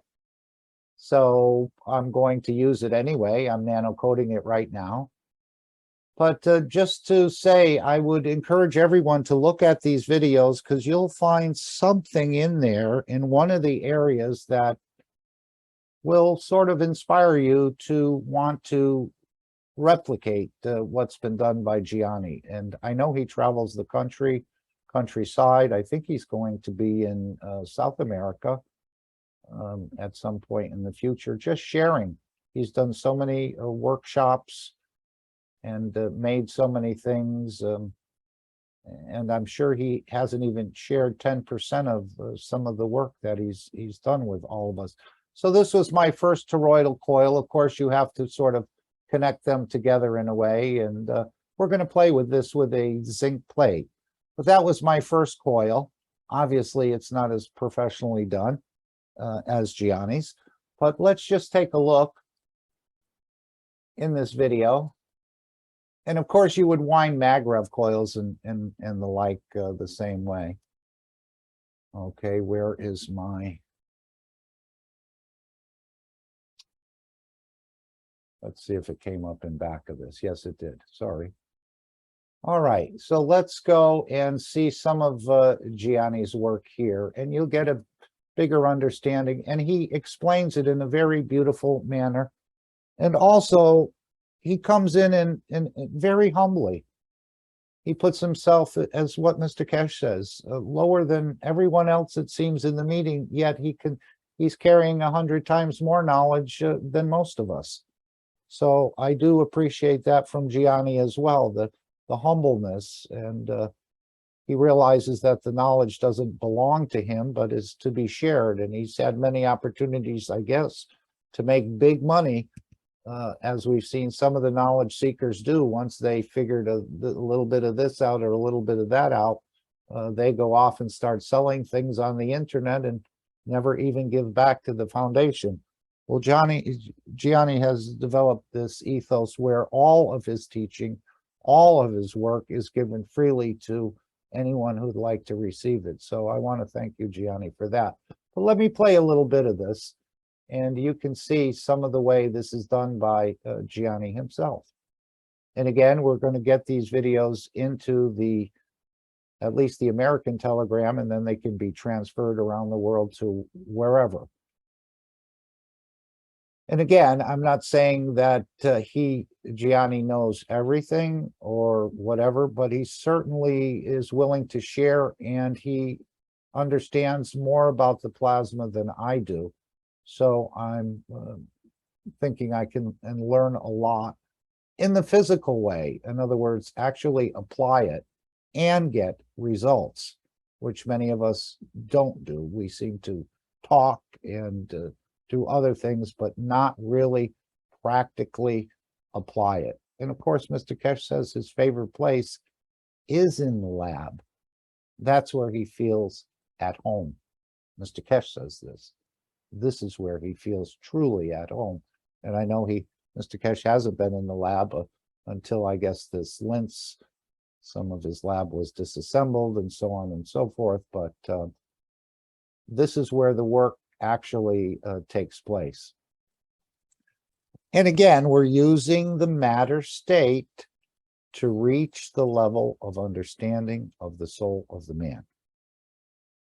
So that's why I think it's important. It'll make a stronger connection. But anyway, we'll go through this just for 5 or 10 minutes or so, just for you to have a little bit of a taste of what Gianni's sharing with all of us. Here. De este agujero de arriba. From this hole up here.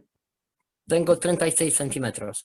To the bottom is 36 centimeters. También voy a hacer un agujero. Also going to make a hole very close. Sí, voy a hacer otro aquí. Here.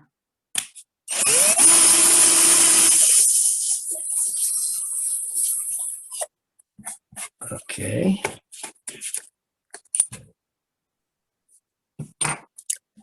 Voy a meter el hilo por aquí, donde tengo 36. I will put the wire in through here.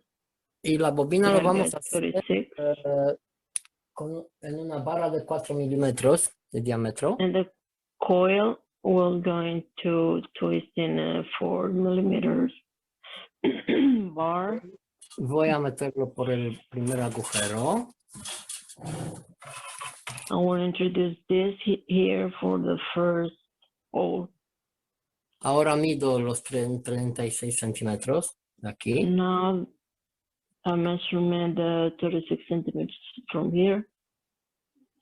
¿Cuánta distancia es más de esto? Así, eso es un conector para los cables eléctricos. This is a connector for wires, electric wires. Y eso, aquí tenemos 36 centímetros, eso tiene que ser libre. Y ahora 36 centimeters here must to be free. And then I hold it right here. Así. Like this, I twist. Vamos a poner la máquina. I will put the drill. Es anti-clockwise, ¿verdad? Sí. And anti-clockwise. Anti-clockwise. Side, yeah. Pero mira, para cuando yo estoy aquí, lo que tiene que moverse al revés del sentido del reloj. Y miráis ahora. Must move anti-clockwise. If you see, like this.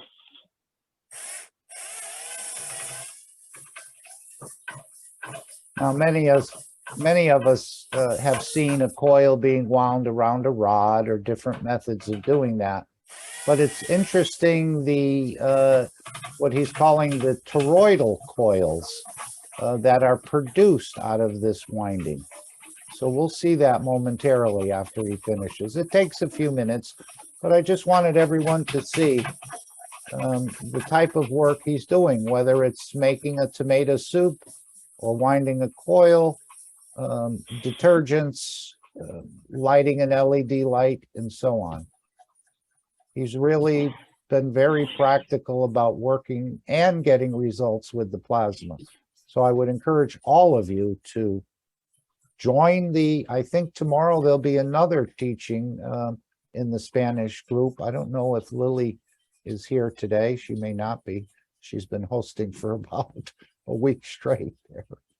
But anyway, I think there'll be another meeting tomorrow on another topic that you may be interested in, and you'll feel very good about creating things that sort of where you can take care of yourself more completely with feeding, with GANs, with energy, and so on and so aquí forth. lo último, tiene que ser de 18. And this ant, it must to be from 10 centimeters. 18 centímetros. Vamos a ver por qué. We're Ok. going to see why here. I'll try from here. So you can see how he goes step by step through these different procedures. Okay. This is not guesswork.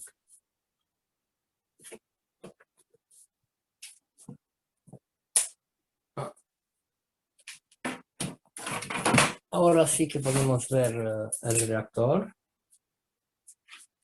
Now we can see the reactor. He is producing much guns already. Ya está. It's working very.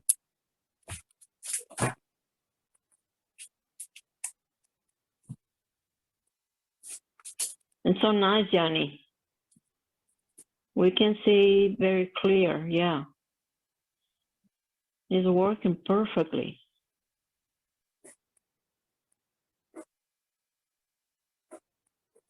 Hasta cuando terminamos vamos a tener el GANS y bastante. When we finish this workshop, we're going to see very much guns here, production. Esto también empezó, pero es más lento un This poquito. is start also, but baja un poquito la cámara, no se ve. A ver. Start also, but it's a little bit slow there. Then we can see.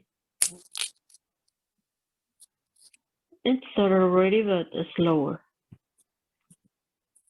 ¿Qué tal? Tenemos que subir eso también porque no se ve así. Otra cosa debajo. Porque, a ver. Así. No, está bien. Ahí se ve perfecto, sí. Sí, ok. Bueno, voy a poner la cámara para I'll continuar. place the camera for continue.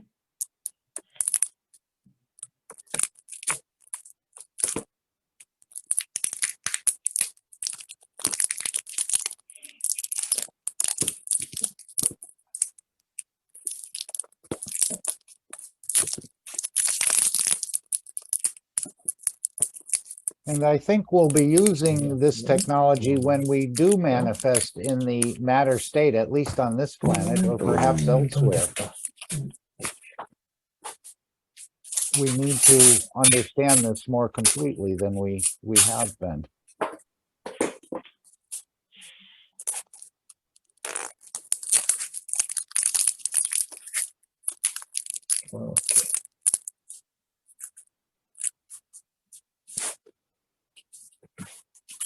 Ok, tenemos la bobina. Ahora, a ver, esto tiene... Un momento.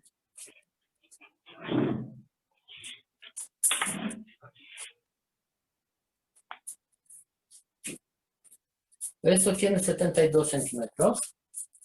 This here have 72 centimeters already twist De donde está el trozo más largo, de 36 centímetros, from the longer piece of 36 centimeters. vamos a sujetarlo de ahí. We're going to hold it there.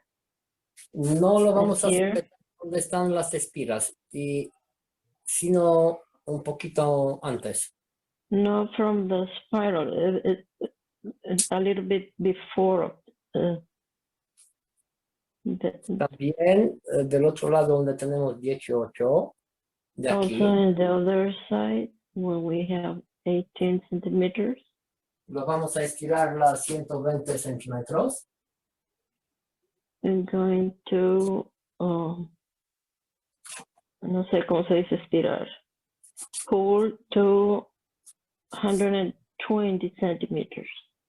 Lo hemos hecho de 120 centímetros. We already made this from 120 centimeters.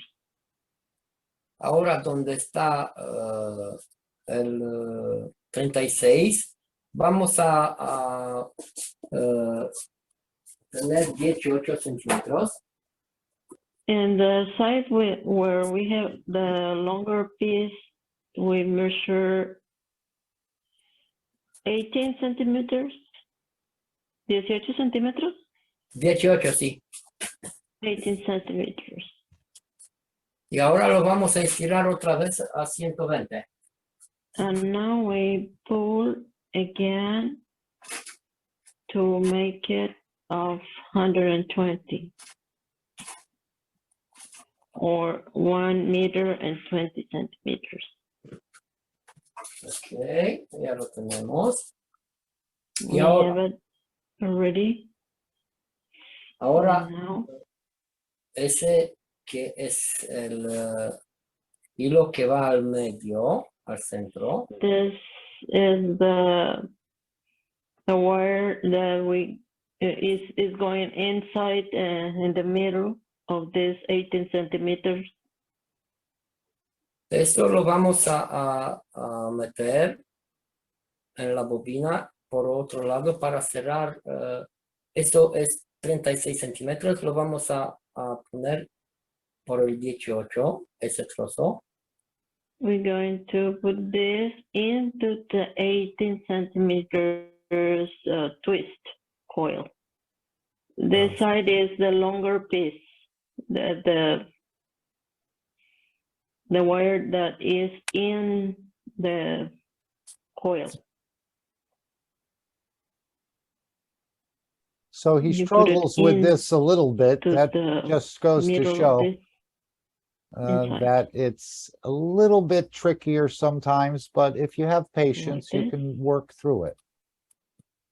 Hay que apretarlo muy bien aquí porque si You no, need to tie very good because bastante. you cannot put it into.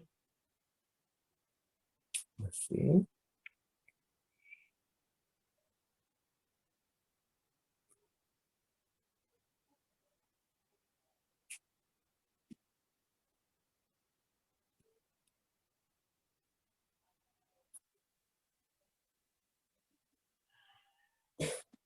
As he indicated, when you use the stranded wire, I know I put a little piece of tape on the end of mine because those wires seem to want to catch on the coils.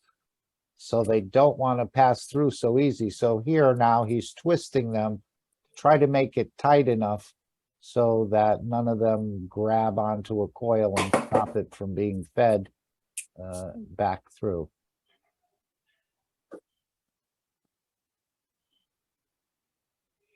Con el multifilar se hace un poquito más difícil de como con monofilar, pero con paciencia sí que lo podemos lograr. It's a little bit difficult because there are too many pieces. It's multi-wire twist in the same coil. Multi-strand wire. Yeah. Thank you very much. My English is too short.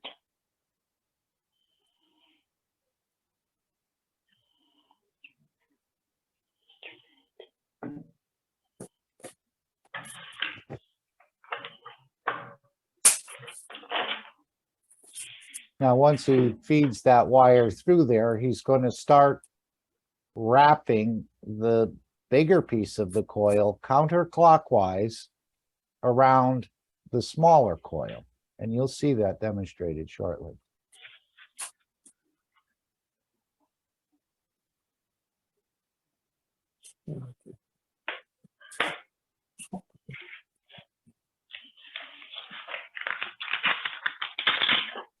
And whenever in doubt, I think you want to wind counterclockwise because that's the way most of the plasmas, the fields spin in the universe. When they go clockwise, then they're called positrons. But Mr. Kesh said they're not that common. And we have a lot to learn. But basically, I think you're on the safe side winding things, for the most part, counterclockwise. And this is just my understanding, and I have very little knowledge.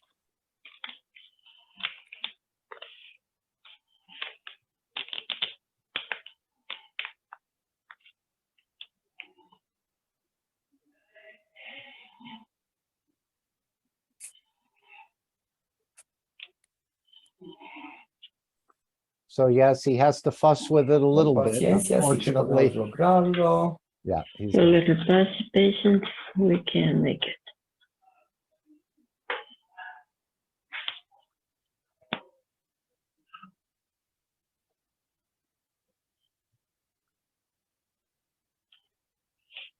Tendría que poner una piola primero, sería más fácil. ¿Cómo? Tendría que pasar un hilo primero y así sería más fácil. El hilo lo dejas caer por la tira. Así es. Cada uno puede hacerlo como quiere. Lo está adaptando como le gusta. Aquí esto tenía que hacerlo más fuerte y por esto, como es multifilar, no es tan duro como el monofilar. Sí, se te engancha por todos lados. Sí. Pero una vez que está con un hilo, sí. La otra lo vamos a hacer con hilo. Sí, gracias. And at the moment we're going to You got it. pass through a thread, ¿cómo se dice? Yarn. Yes, could be so. Okay. And then put the wire in through this because it's so soft. Ya lo tenemos. We have it here. Y ahora, ¿qué voy a hacer ahora? Voy a hacer la bobina en el sentido Now al he's revés del reloj. going to wind the coil I'm going counterclockwise. to do this coil in anti-clockwise, Así, de esa manera. like this. Randy says he thinks the solid wire would be much easier, but you get more interactions with the stranded wire, more surface area. I know Gianni said, well, the zinc doesn't come Te multi-stranded. podrías cargar más hacia el centro de la cámara porque te pierdes. Gracias. The zinc Vamos a wire. ver, lo del zinc se hace mucho mejor porque es monofilar. Pero con eso, When we make the zinc, it's too much easy because it's just one thread.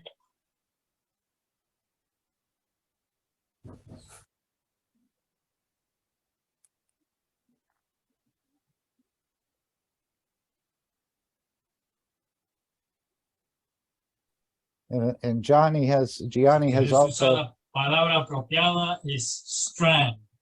A thread. we've often hear Mr. Kesh say he doesn't use the fire nanocoating method. He doesn't believe in it. And we did see it with the 1 cup, 1 life, but Gianni has shown us under the microscope the difference between the caustic coating and the fire nano-coated. And you can see clearly under the microscope that it would be like looking at a wall that you painted when you fire coat, and there's all these little spots that you missed. And with the caustic nano coating, you see a much more perfect nano coating. So there is a difference, even though you can use both, and sometimes they do use both. They fire coat and then caustic coat. So there's a lot of knowledges within these workshops, but I just wanted you to see the toroidal coil produced. Es de hilo y un strand puede ser de cable o de lo que sea, una soga. Ok, gracias. Hola, Mi John. vocabulario llega solo a 2000 palabras, John. No hay problema. Yes, Nos Adrian, entretenemos un poco. this is copper. Yes. But when he does the zinc, it's only one strand. I don't think zinc, at least not commercially for us, comes in a multi-stranded wire, although it may for certain industrial applications. So he's using a multi-stranded wire for winding the copper coil. On the zinc coil, it's just one wire, and it's much easier to pass through than the multi-strand. What I'm saying is I only use 2,000 words in English, so I'm doing my best.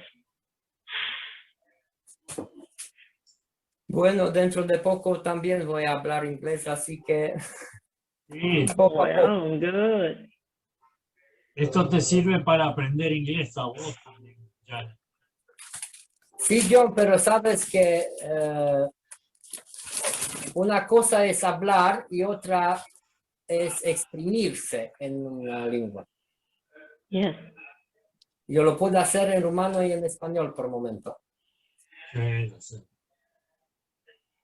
So he continues to wind counterclockwise, holding the coils that he's wound in his hand until he gets to the end. This is a very nice job. This is amazing, Johnny. How you do it.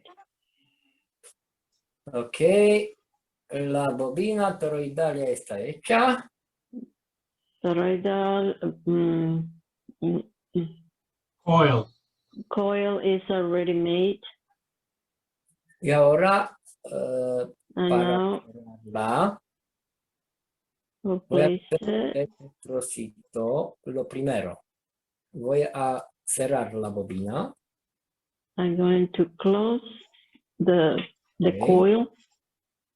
Y ese hilo donde hay 18, lo voy a This por this side when we have 18 centimeters.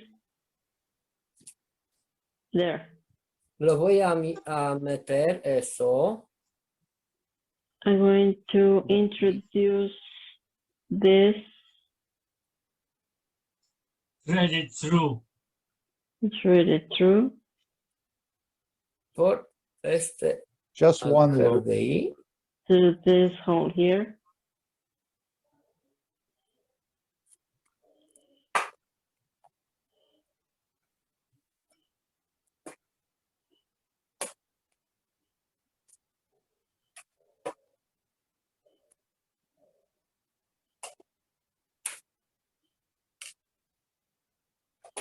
Ok. Como se puede ver, se está You can cerrando y see continúa la espiral una con la otra parte. it's closing and lo último no lo escuché. La espiral se va a juntar y continuar con la otra. The la spiral going to get together one with other and Yes. continue Yes. like Y ahora this. también otra vez. And so you twist El reloj. anti-clockwise. Así. And like this. Eso no hace falta ponerlo en la máquina. That you don't need put this in the tool, in the drill. Pero hay que hacerlo bien. And you have to do it very good.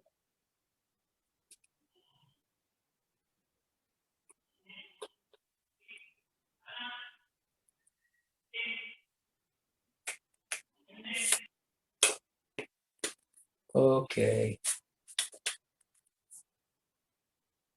Ya tenemos la bobina toroidal que es maravillosa.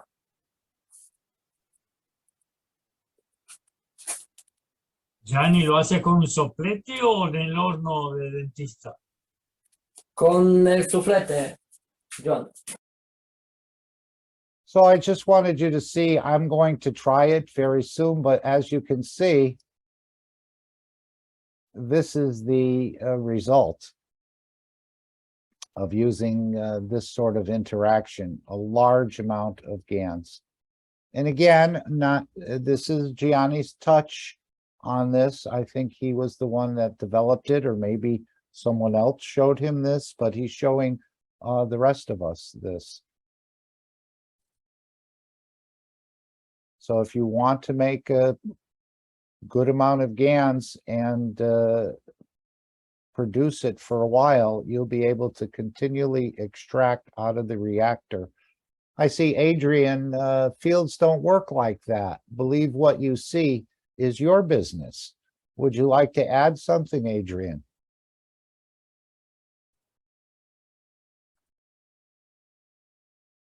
I think we have Dan here who may translate for you, Adrian, if you'd like, or I'm not sure if you need that.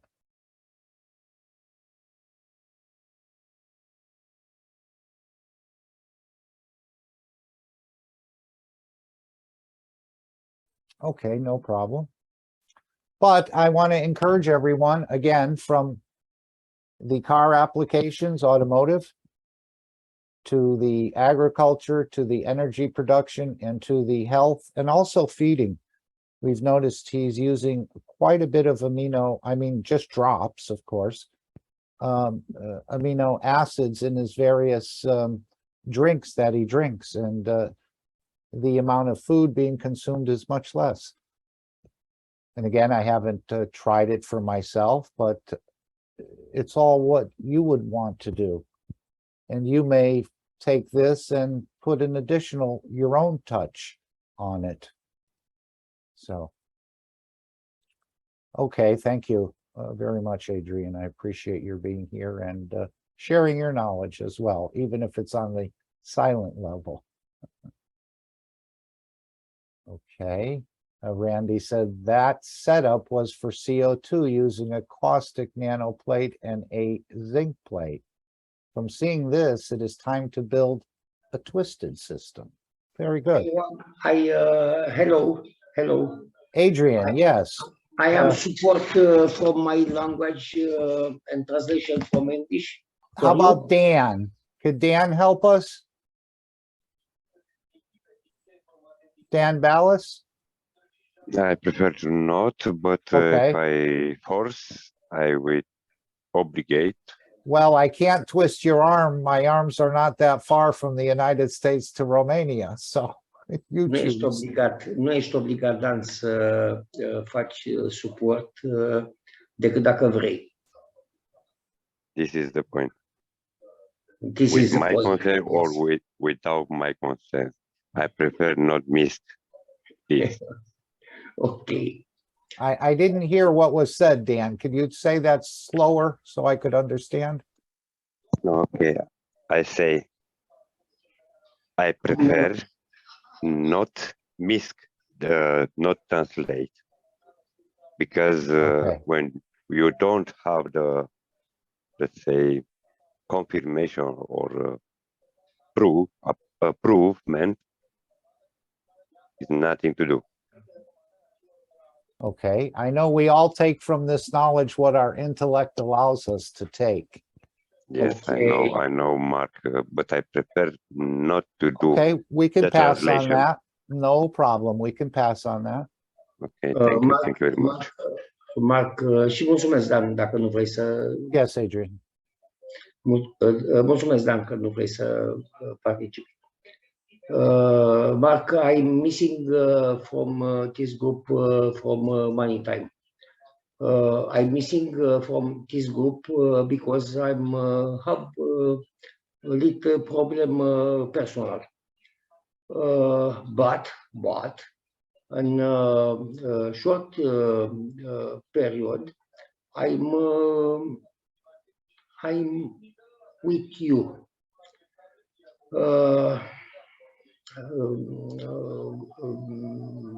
Romanian group, Baradeu group is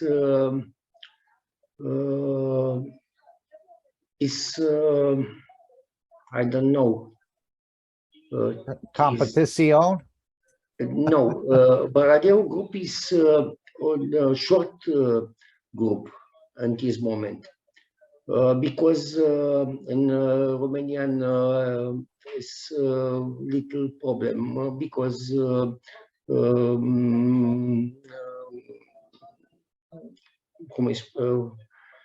because is coronavirus, because is little problem with industries, because this is problem with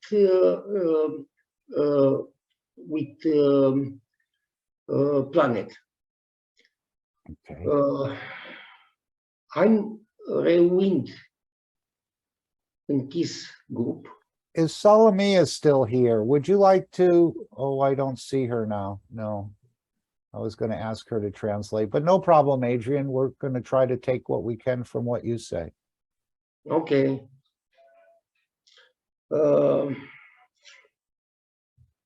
I hope we could a colleague in this group, Romanian, help me from translation. It's not problem on this day.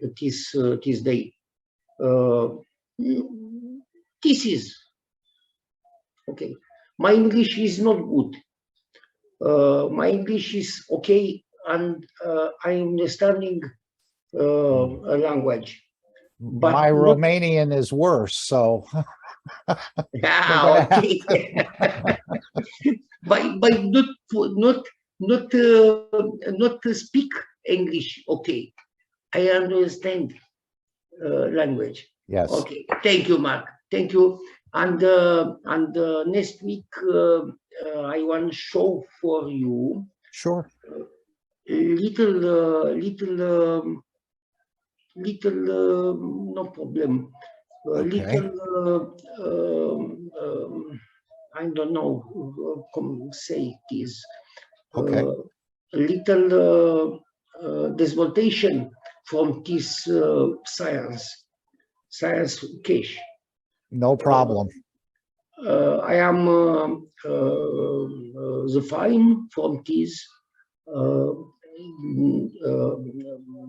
Baradeu group working in this time from this votation, this science, not sleep. Deci Baradeu group no sleep. Okay. Yes, you're welcome to, we invite people to show or come into the reactor group, Rick's reactor group. No. No, okay. No. I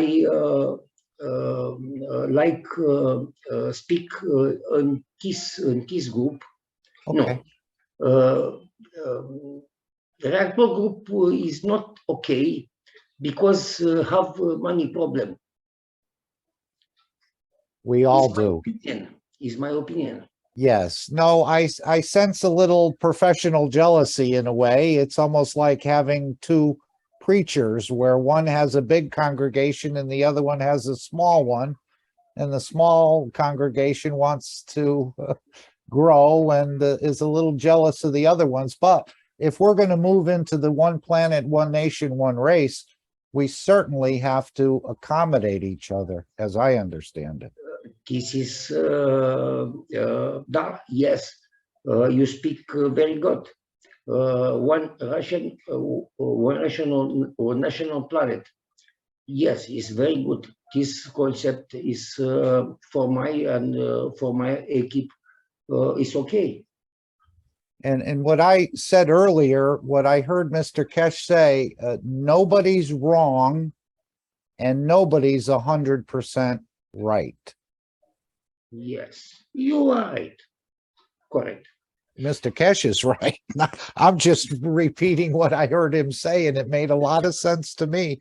And he said, when we listen to the teachings and we hear people explaining something wrong, as I said earlier, he said, we don't correct them because we know down the road they'll understand more.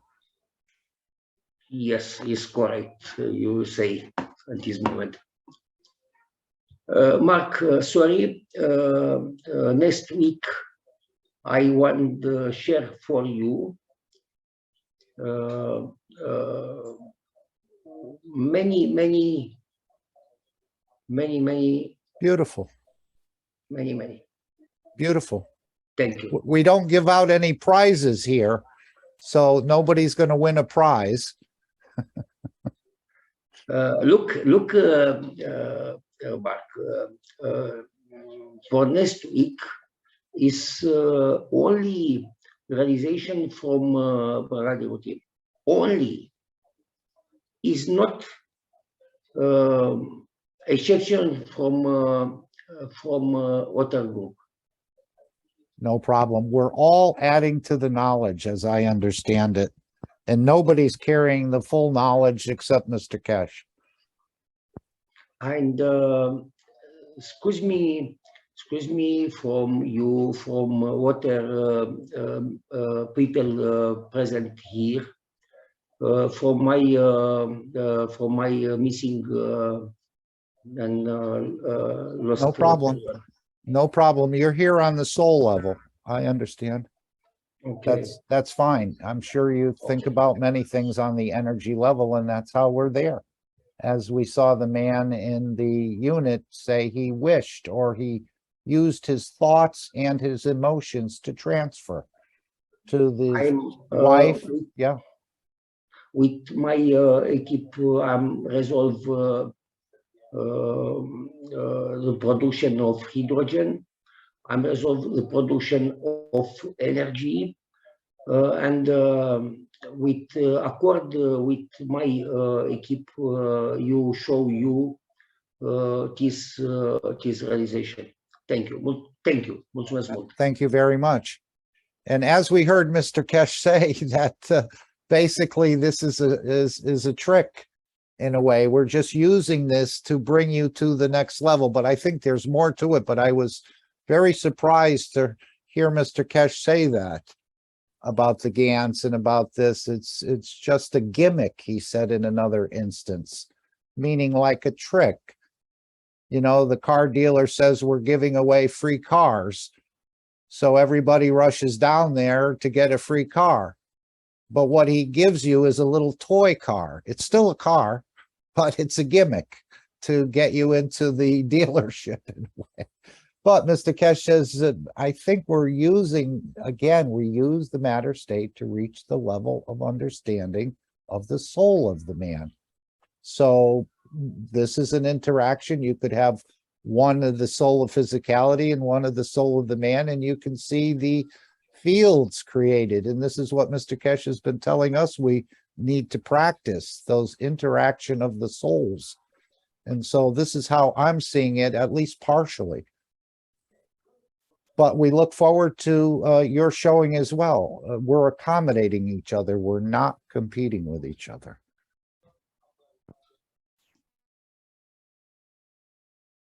Anyone else want to add anything? But I want to encourage you all that there's many teachings and you can take from it what you would like to take from it. Mark, plasma energy is not from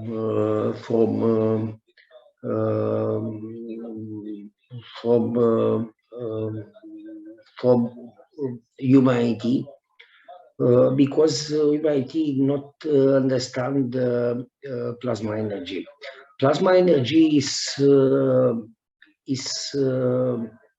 for me, for you, for other people want to understand. Okay. Plasma energy is the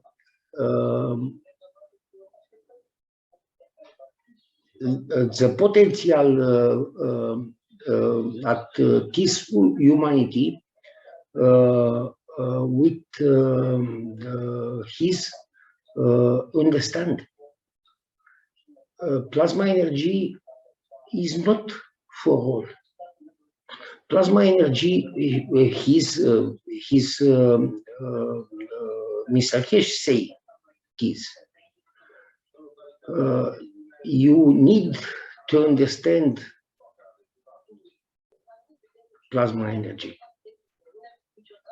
Yes, and he said in the future, humanity will be able Yes, to yes. understand the technology, will be able to read the patents and understand them. And for those who cannot understand it, we have the factories and the manufacturing to produce. Yes, yes. You are right. Yeah, but he's trying to make us or show us how you can be your own energy provider, your own farmer, your own doctor, and your own space traveler. As he said, you're the captain of your own ship. And I want to add something, if I may. One of the things that I learned from Gianni was that he models for me how to live the plasma life. And also something that I forgot was my intention. Each time he set one of these jars on the shelf to start working, he said something like, I made this. And he stated the intention that it is for balance, and then gave thanks. And to me, that's something we forget a lot. No And to question. me, that was a very important piece. Yeah. Besides, even- the yeah. coils are fantastic because they're just multiplied by many, many, many times the number of fields, because there's so many turns there. Yeah, every twist is another multiplication or That's right. So that's expansion. one of the things I got out of it that was significant for me, and also that it's applied everywhere in every turn in the household, in the life, in his relationships to other people and the world around him. That just was remarkable to me. You know, Thank and you. I've heard something else from Mr. Kesh. He said, we don't throw anything out. We don't throw Right. anything away. And haven't we heard that from Gianni? Yeah, And one of the absolutely. reasons is, I think, because this item has served in a way. And so, I mean, I have a garage full of all kinds of things that I didn't want to throw out because I thought they had a value, that they were important, even though it might be just a little piece of plastic or something else that you may never need. But to me, there was some value in it. Mark and my colleague international, you look at the coils, but the coils are just only school. This coils is school for you. You don't It's a understand school. this. Did you say it's a school for us? Yes. Okay. Yes. I agree. 110%. Yes. In reality, plasma science is utter science. Utter science for your soul, for your person. Not only coils. This coils is school. Sorry, Mark. Yes. Sorry No, for this. I agree. To see the bigger picture, to see the interaction of the fields, I think. And for me, they were an entryway to begin to understand this. Yes. Yes. We're so Yes. physical, including myself, that we don't seem to, unless, that's why he said, I taught you about the spaceship for so long before he got into the soul teaching. Because we're so physical, we all wanted something to get into. If he started out with the other teaching, he said they would have hung him in the church the way they did to other scientists who brought revelations that weren't supposed to be brought, let's say. Like the idea where the church said that the sun goes around the earth. And of course, the truth is the earth goes around the sun. I mean, if you stand on earth and you look up in the sky, you see the sun rising in the east, going over your head and setting in the west. So by your physical observation, you would think that the sun is going around the earth, but it's not.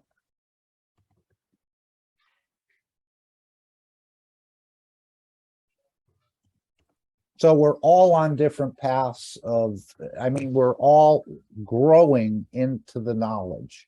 So no one is wrong and no one is 100% right. It's just our understanding at our point and position where we are right now. Next week, next year, things can change. Can I add something here? I want respond from Dan Balish. Yes, Dan, you can see from chat is problem put from Dan in chat. Yes, Dan, you can see it as toys or school. Is problem with you percent this science is not my problem. Is not problem from you. Is problem from tools. Is not problem. Thank you, Dan. Thank you, Adrian. I think Jalal wanted to come in and add to the knowledge here. Hi, everyone. First, Hi, Jalal. Hi. Hello, Adrian. Hello, everyone. It was better. This is my giving into that. If someone really translate to Adrian to make his point of view. I was trying to get Dan, but Dan said he didn't want to translate. And It's I okay, thought, it's okay. I It's thought okay. Salamia was here, but she wasn't here either. It's okay. Yeah. The thing here, let me tell you something, and then you will understand what is in the front of you. Sorry, Jalal, is my English. It's okay. It's okay. We all understand. It's my opinion. I'm sorry from my colleague. He speak very good English and not intervening in this day. No problem. Sorry. We'll make sure next week we hopefully have a translator for you, Adrian, if you want to show more. You know, guys, let me tell you something that was in the teaching. And one day you will hear it from Mr. Cash himself. Mr. Cash gave us these ganses you see in the from Gianni. Mr. Cash gave a ganses for a woman, and she asked Mr. Cash, I traveled 3 times in a split of second, 25 kilometers. She was driving and she jumped 25 kilometers in split of second.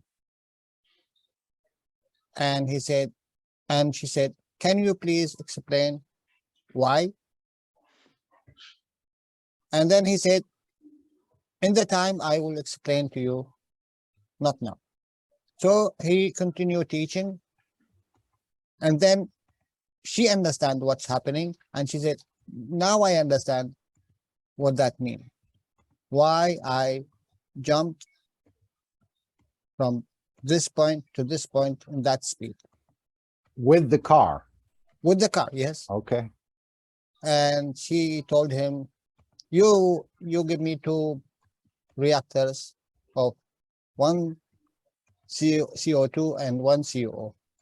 And he said, you think that this is CO2, you think that this is CuO.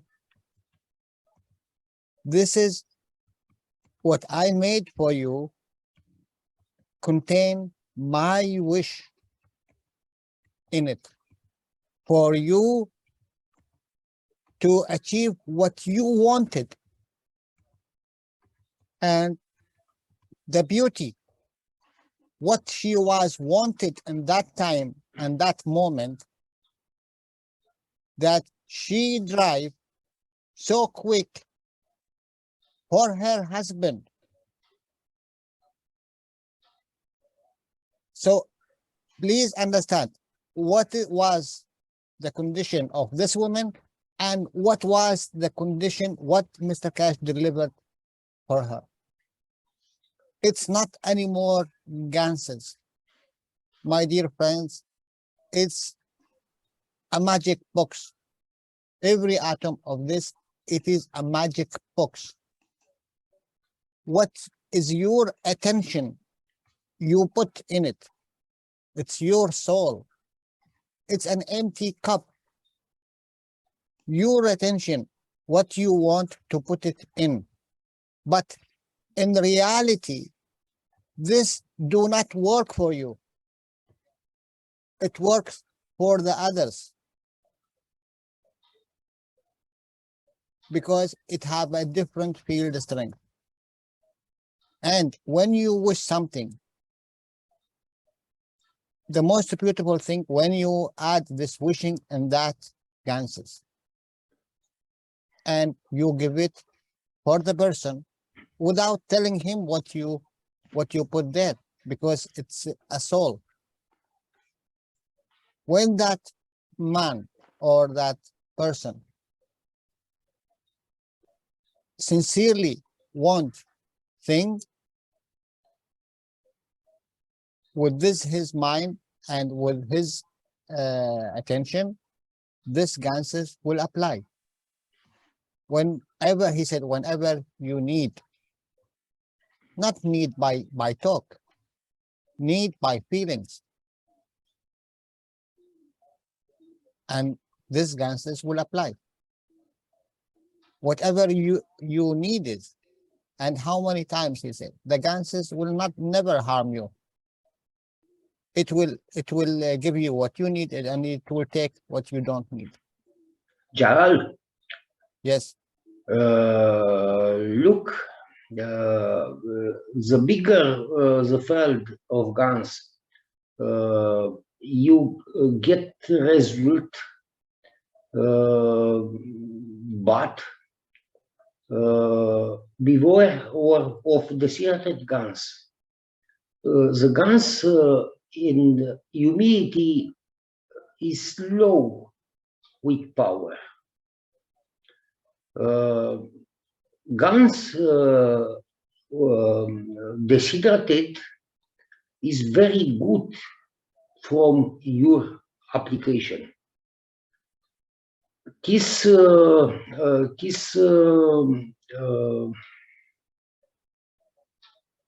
look, you not wait, you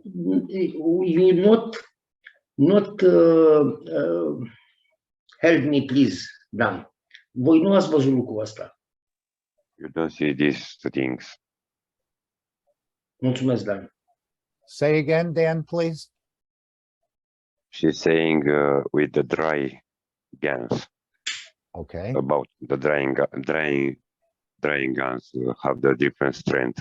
Okay. And she's saying the last part, you don't see that difference of the fields between the wet GANs, moisture GANs, and dry GANs.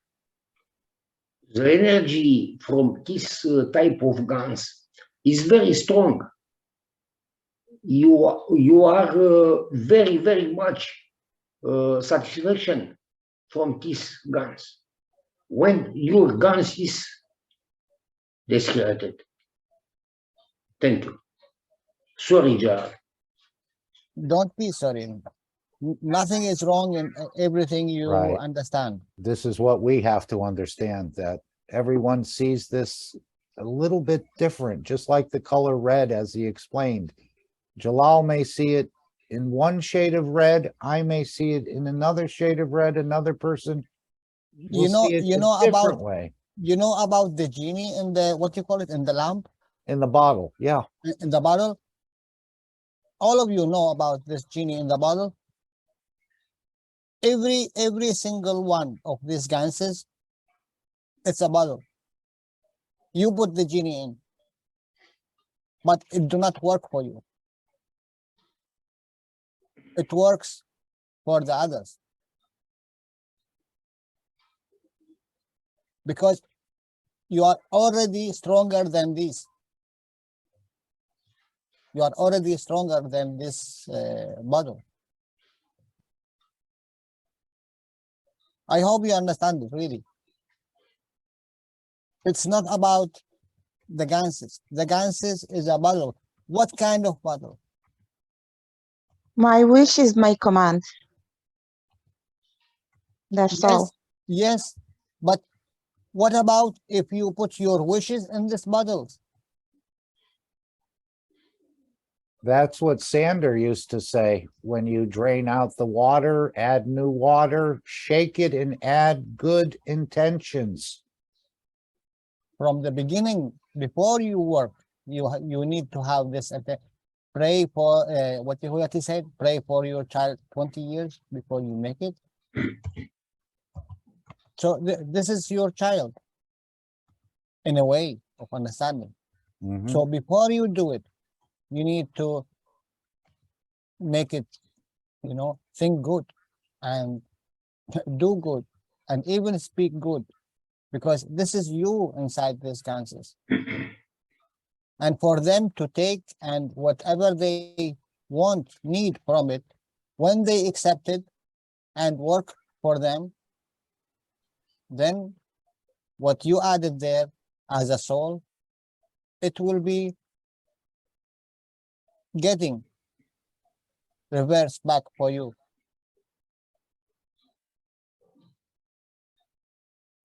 Because here is only your soul in it. Nothing more.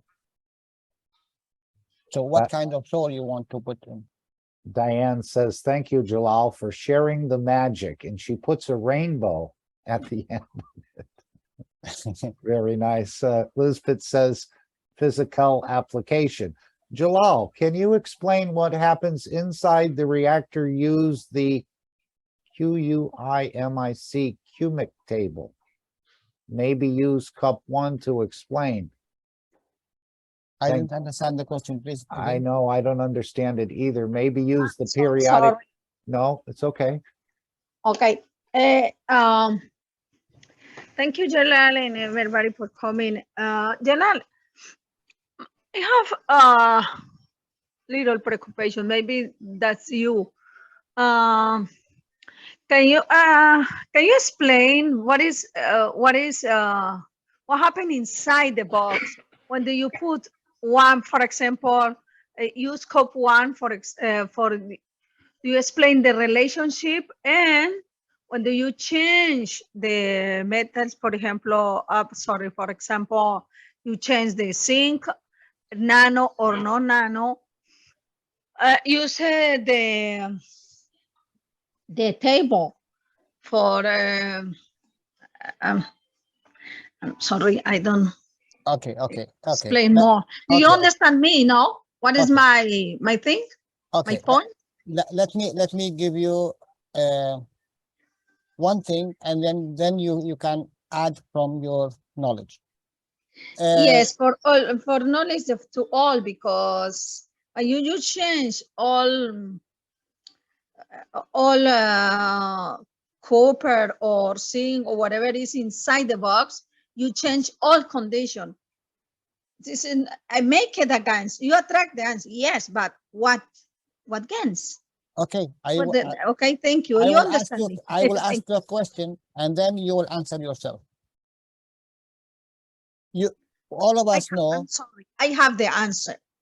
But you remember, many people inside the world see next month or next year or whatever it is, all workshops, and need clarify all things. You understand me? Maybe I understand, and I know when you put different things in the reactor, I need take care the what GANs I intend attract, but maybe need more clarifying about that. You understand my preoccupation or what, or not, nothing? Look. Oh my English crazy like me. Do you say me? You say me other day. Your English is crazy like you. Yes, okay. That's correct. That's correct. Look, every Thank you. time. I'm so sorry. No, don't be sorry, please. Every time we involve with the plasma technology, we find ourselves that we are in this plasma technology for thousands of years. What we are doing in our life, it is a plasma technology.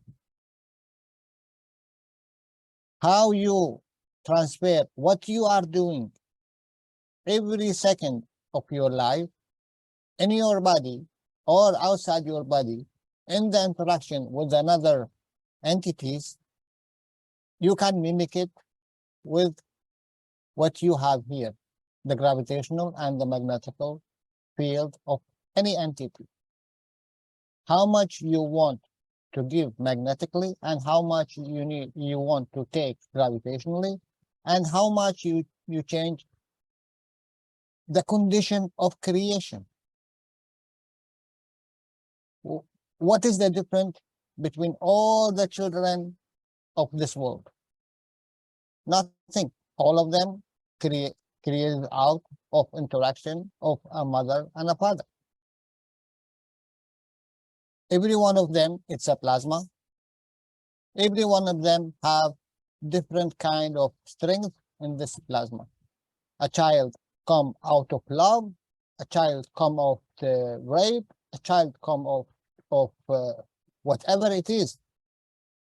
Still a child. But what is the behavior of this child?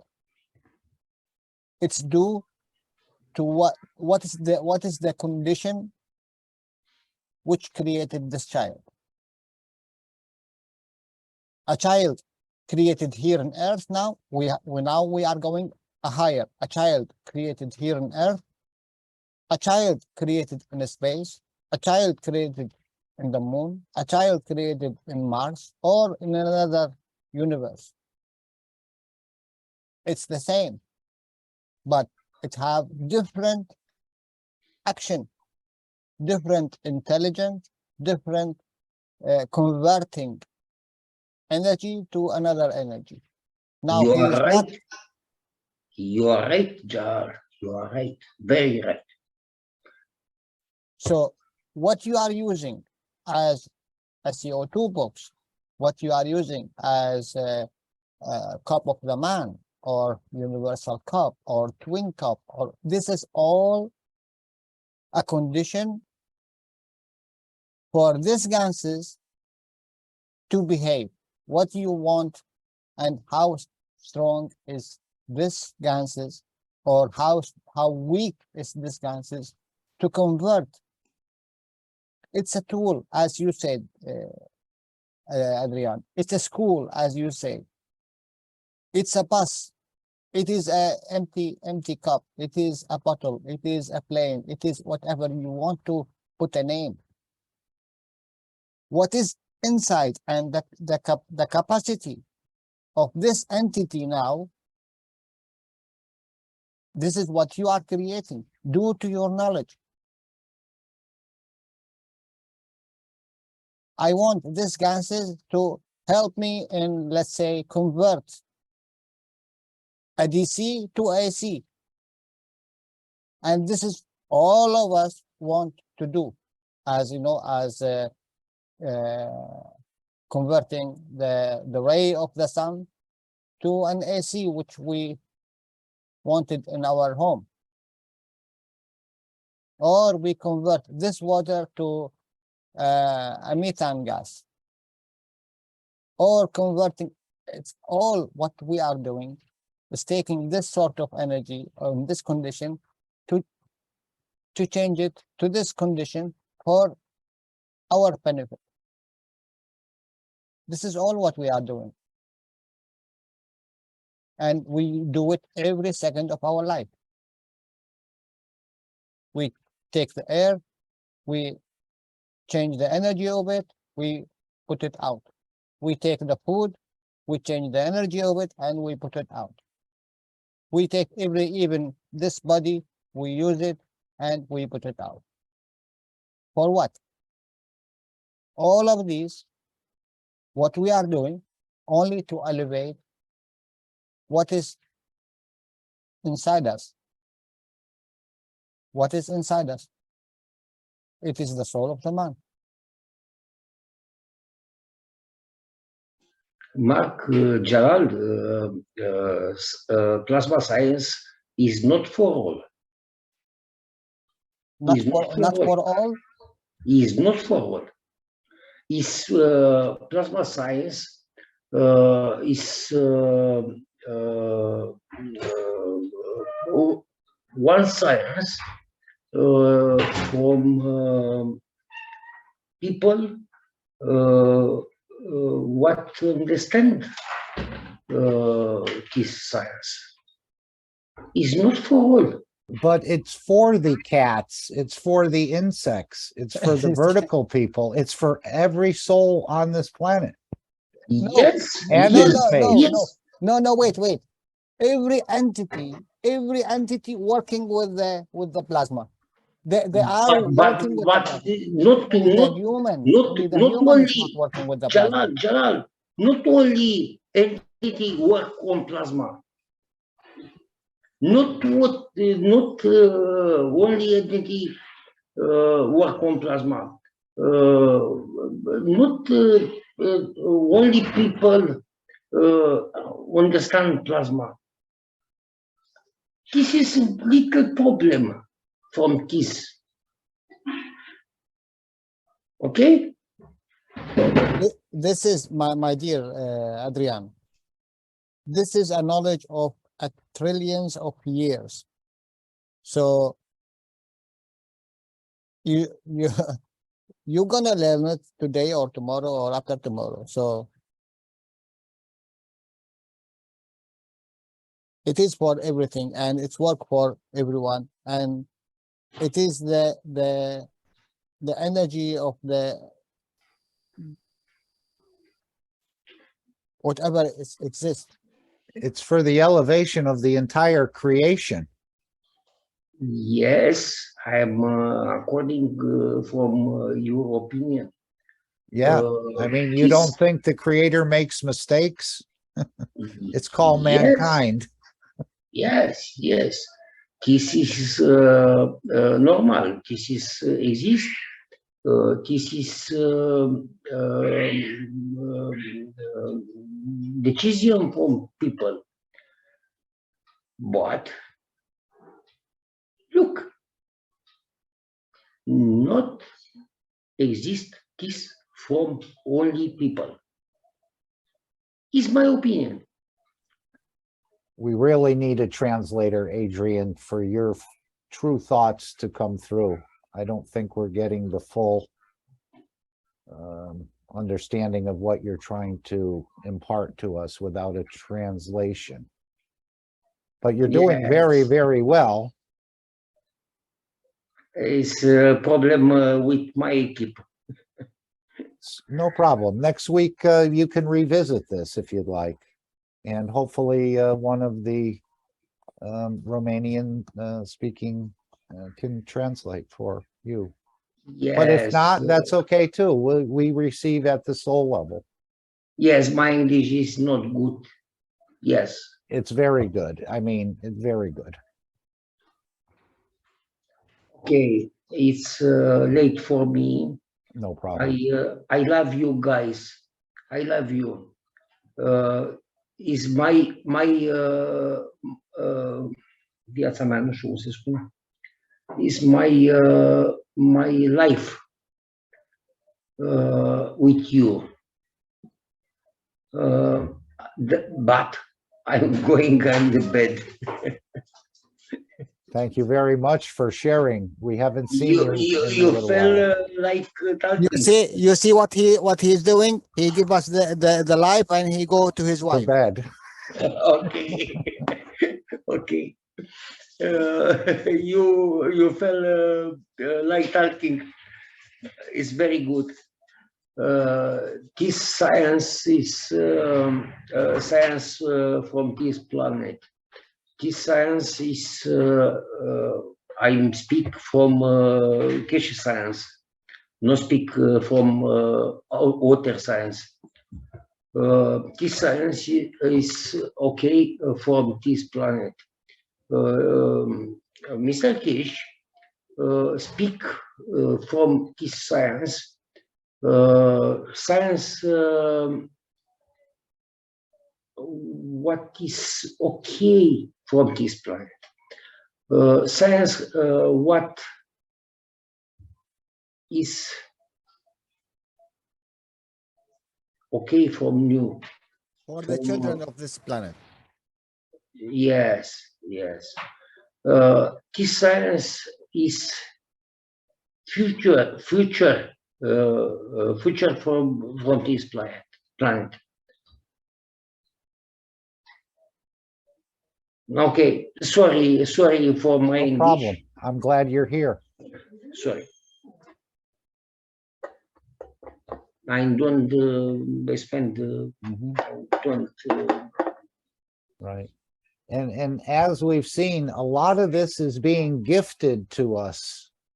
It's not that you've spent so many years studying and this and this and this and this, but as Mr. Kesh said, that man is being gifted much of this knowledge, and we'll hear this in the new tomorrow. So Yes. just like the German person who's going to be able to speak fluent English, he didn't study it. He's being gifted that understanding through the fields, the same way as someone gave the other person a cake. It's working the same way. This is what I think Mr. Kesh is actually testing. But all this is a gift from the Creator to allow us to be able to move between the two dimensions, which has never been done. All the created things will have this ability. And Mark, this is- you are gift of creator. Mr. Kesh are a gift of creator. I am gift of creator. Yes. Understand from more. Înțelegeți. Asta se întâmplă. Mulțumesc. I'm going to bed. Thank you. Sweet dreams. Thank you. For my is late. Thank you. Yes, it's approaching midnight in Europe. So let's, would anyone else like to come in? I know you've all been patiently listening to Adrian and Jalal. I know Lisbeth wanted Jalal to explain, maybe use cup 1 to explain, she said. Jalal is my friend of my soul. Yes. And I was going to say, Jalal is not centuries old yet, because when Mr. Kesh made the Cup of Life 1, he said it looks simple because we designed it that way. But it'll take man hundreds of years to understand the interactions in that cup. Mark, when Jal coming in Romanian group in Plasma Cafe, Jal is my friend. Jal is Romanian. He's not Arabian. He is Romanian. Yeah. He speak in your mind. He speak Romanian. He no speak Arabian. Mhm.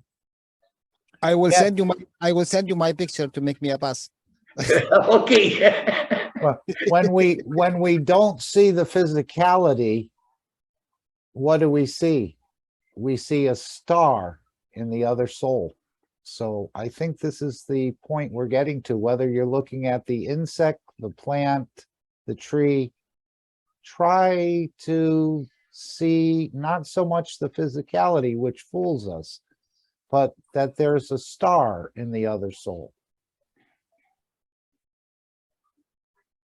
Okay. I love you, guys. Good night for all. Good night. Good night, Adrian. Thank you. I think Charles has his hand up. Go ahead, Charles, unless you put it up by mistake. No, I didn't. It actually. happens. Okay, I'll No, lower it for you. Go ahead. No, I intentionally raised my hand. I was having a couple of logistic questions before we close for the day. On the Telegram chat, what is the address or the name of the Telegram so I can actually join that? Cash American Knowledge Team. KAKT.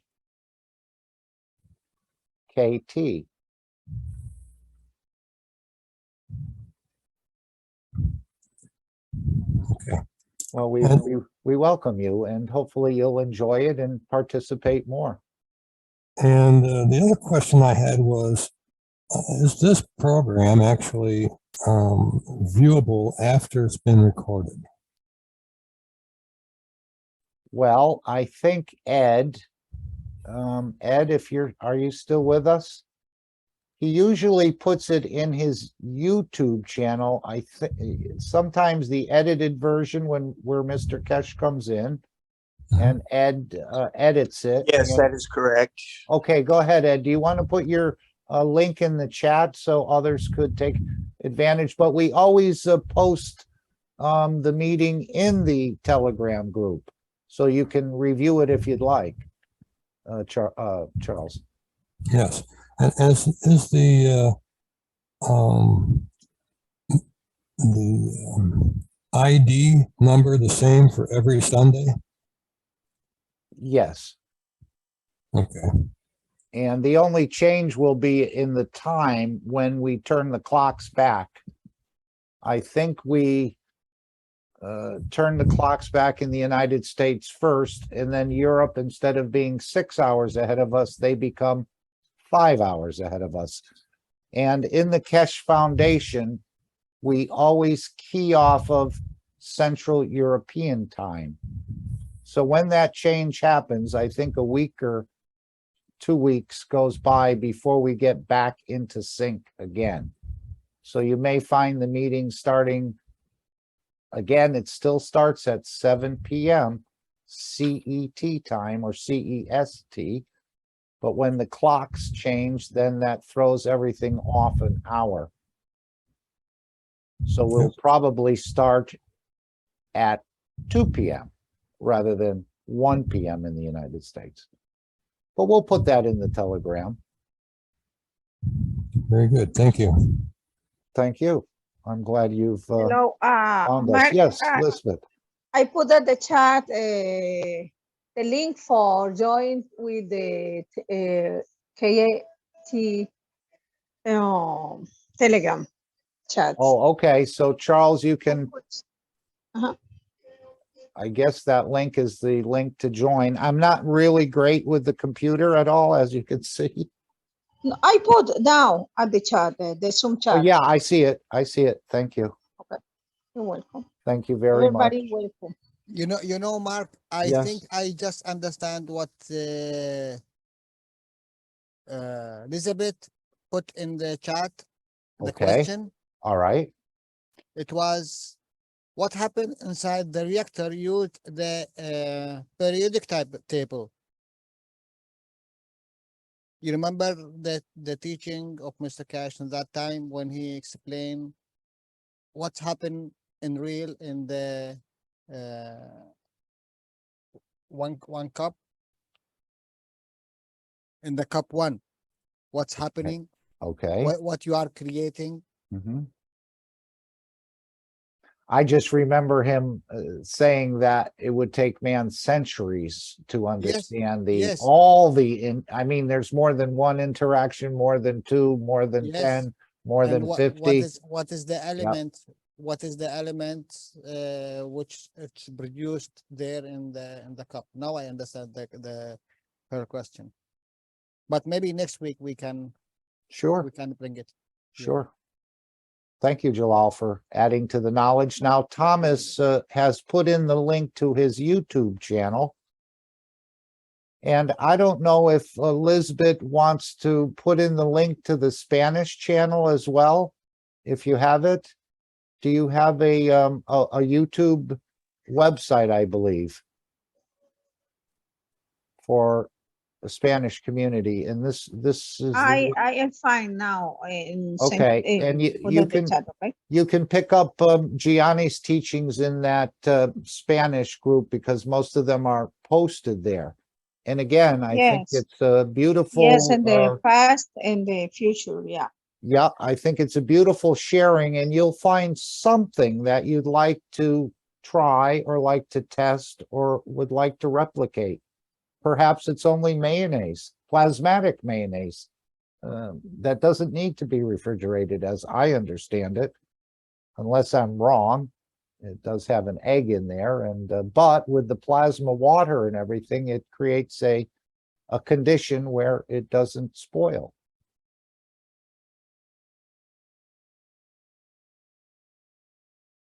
And maybe we'll see a few more people willing to show a few more things. So I just think it's good to work with it. And it'll get you much more comfortable. And as Gianni said, if you don't build it, you won't completely understand it. So that's why it is important to work with it, and it'll be easy to replicate, just like everything else that you're used to doing. Maybe the first time, the second time, you get mixed up, or you did something different, and maybe that's the way the soul taught you. But over time, you'll be able to replicate it and produce it for the others so that they can start to play with the field, so to speak, or the plasmas,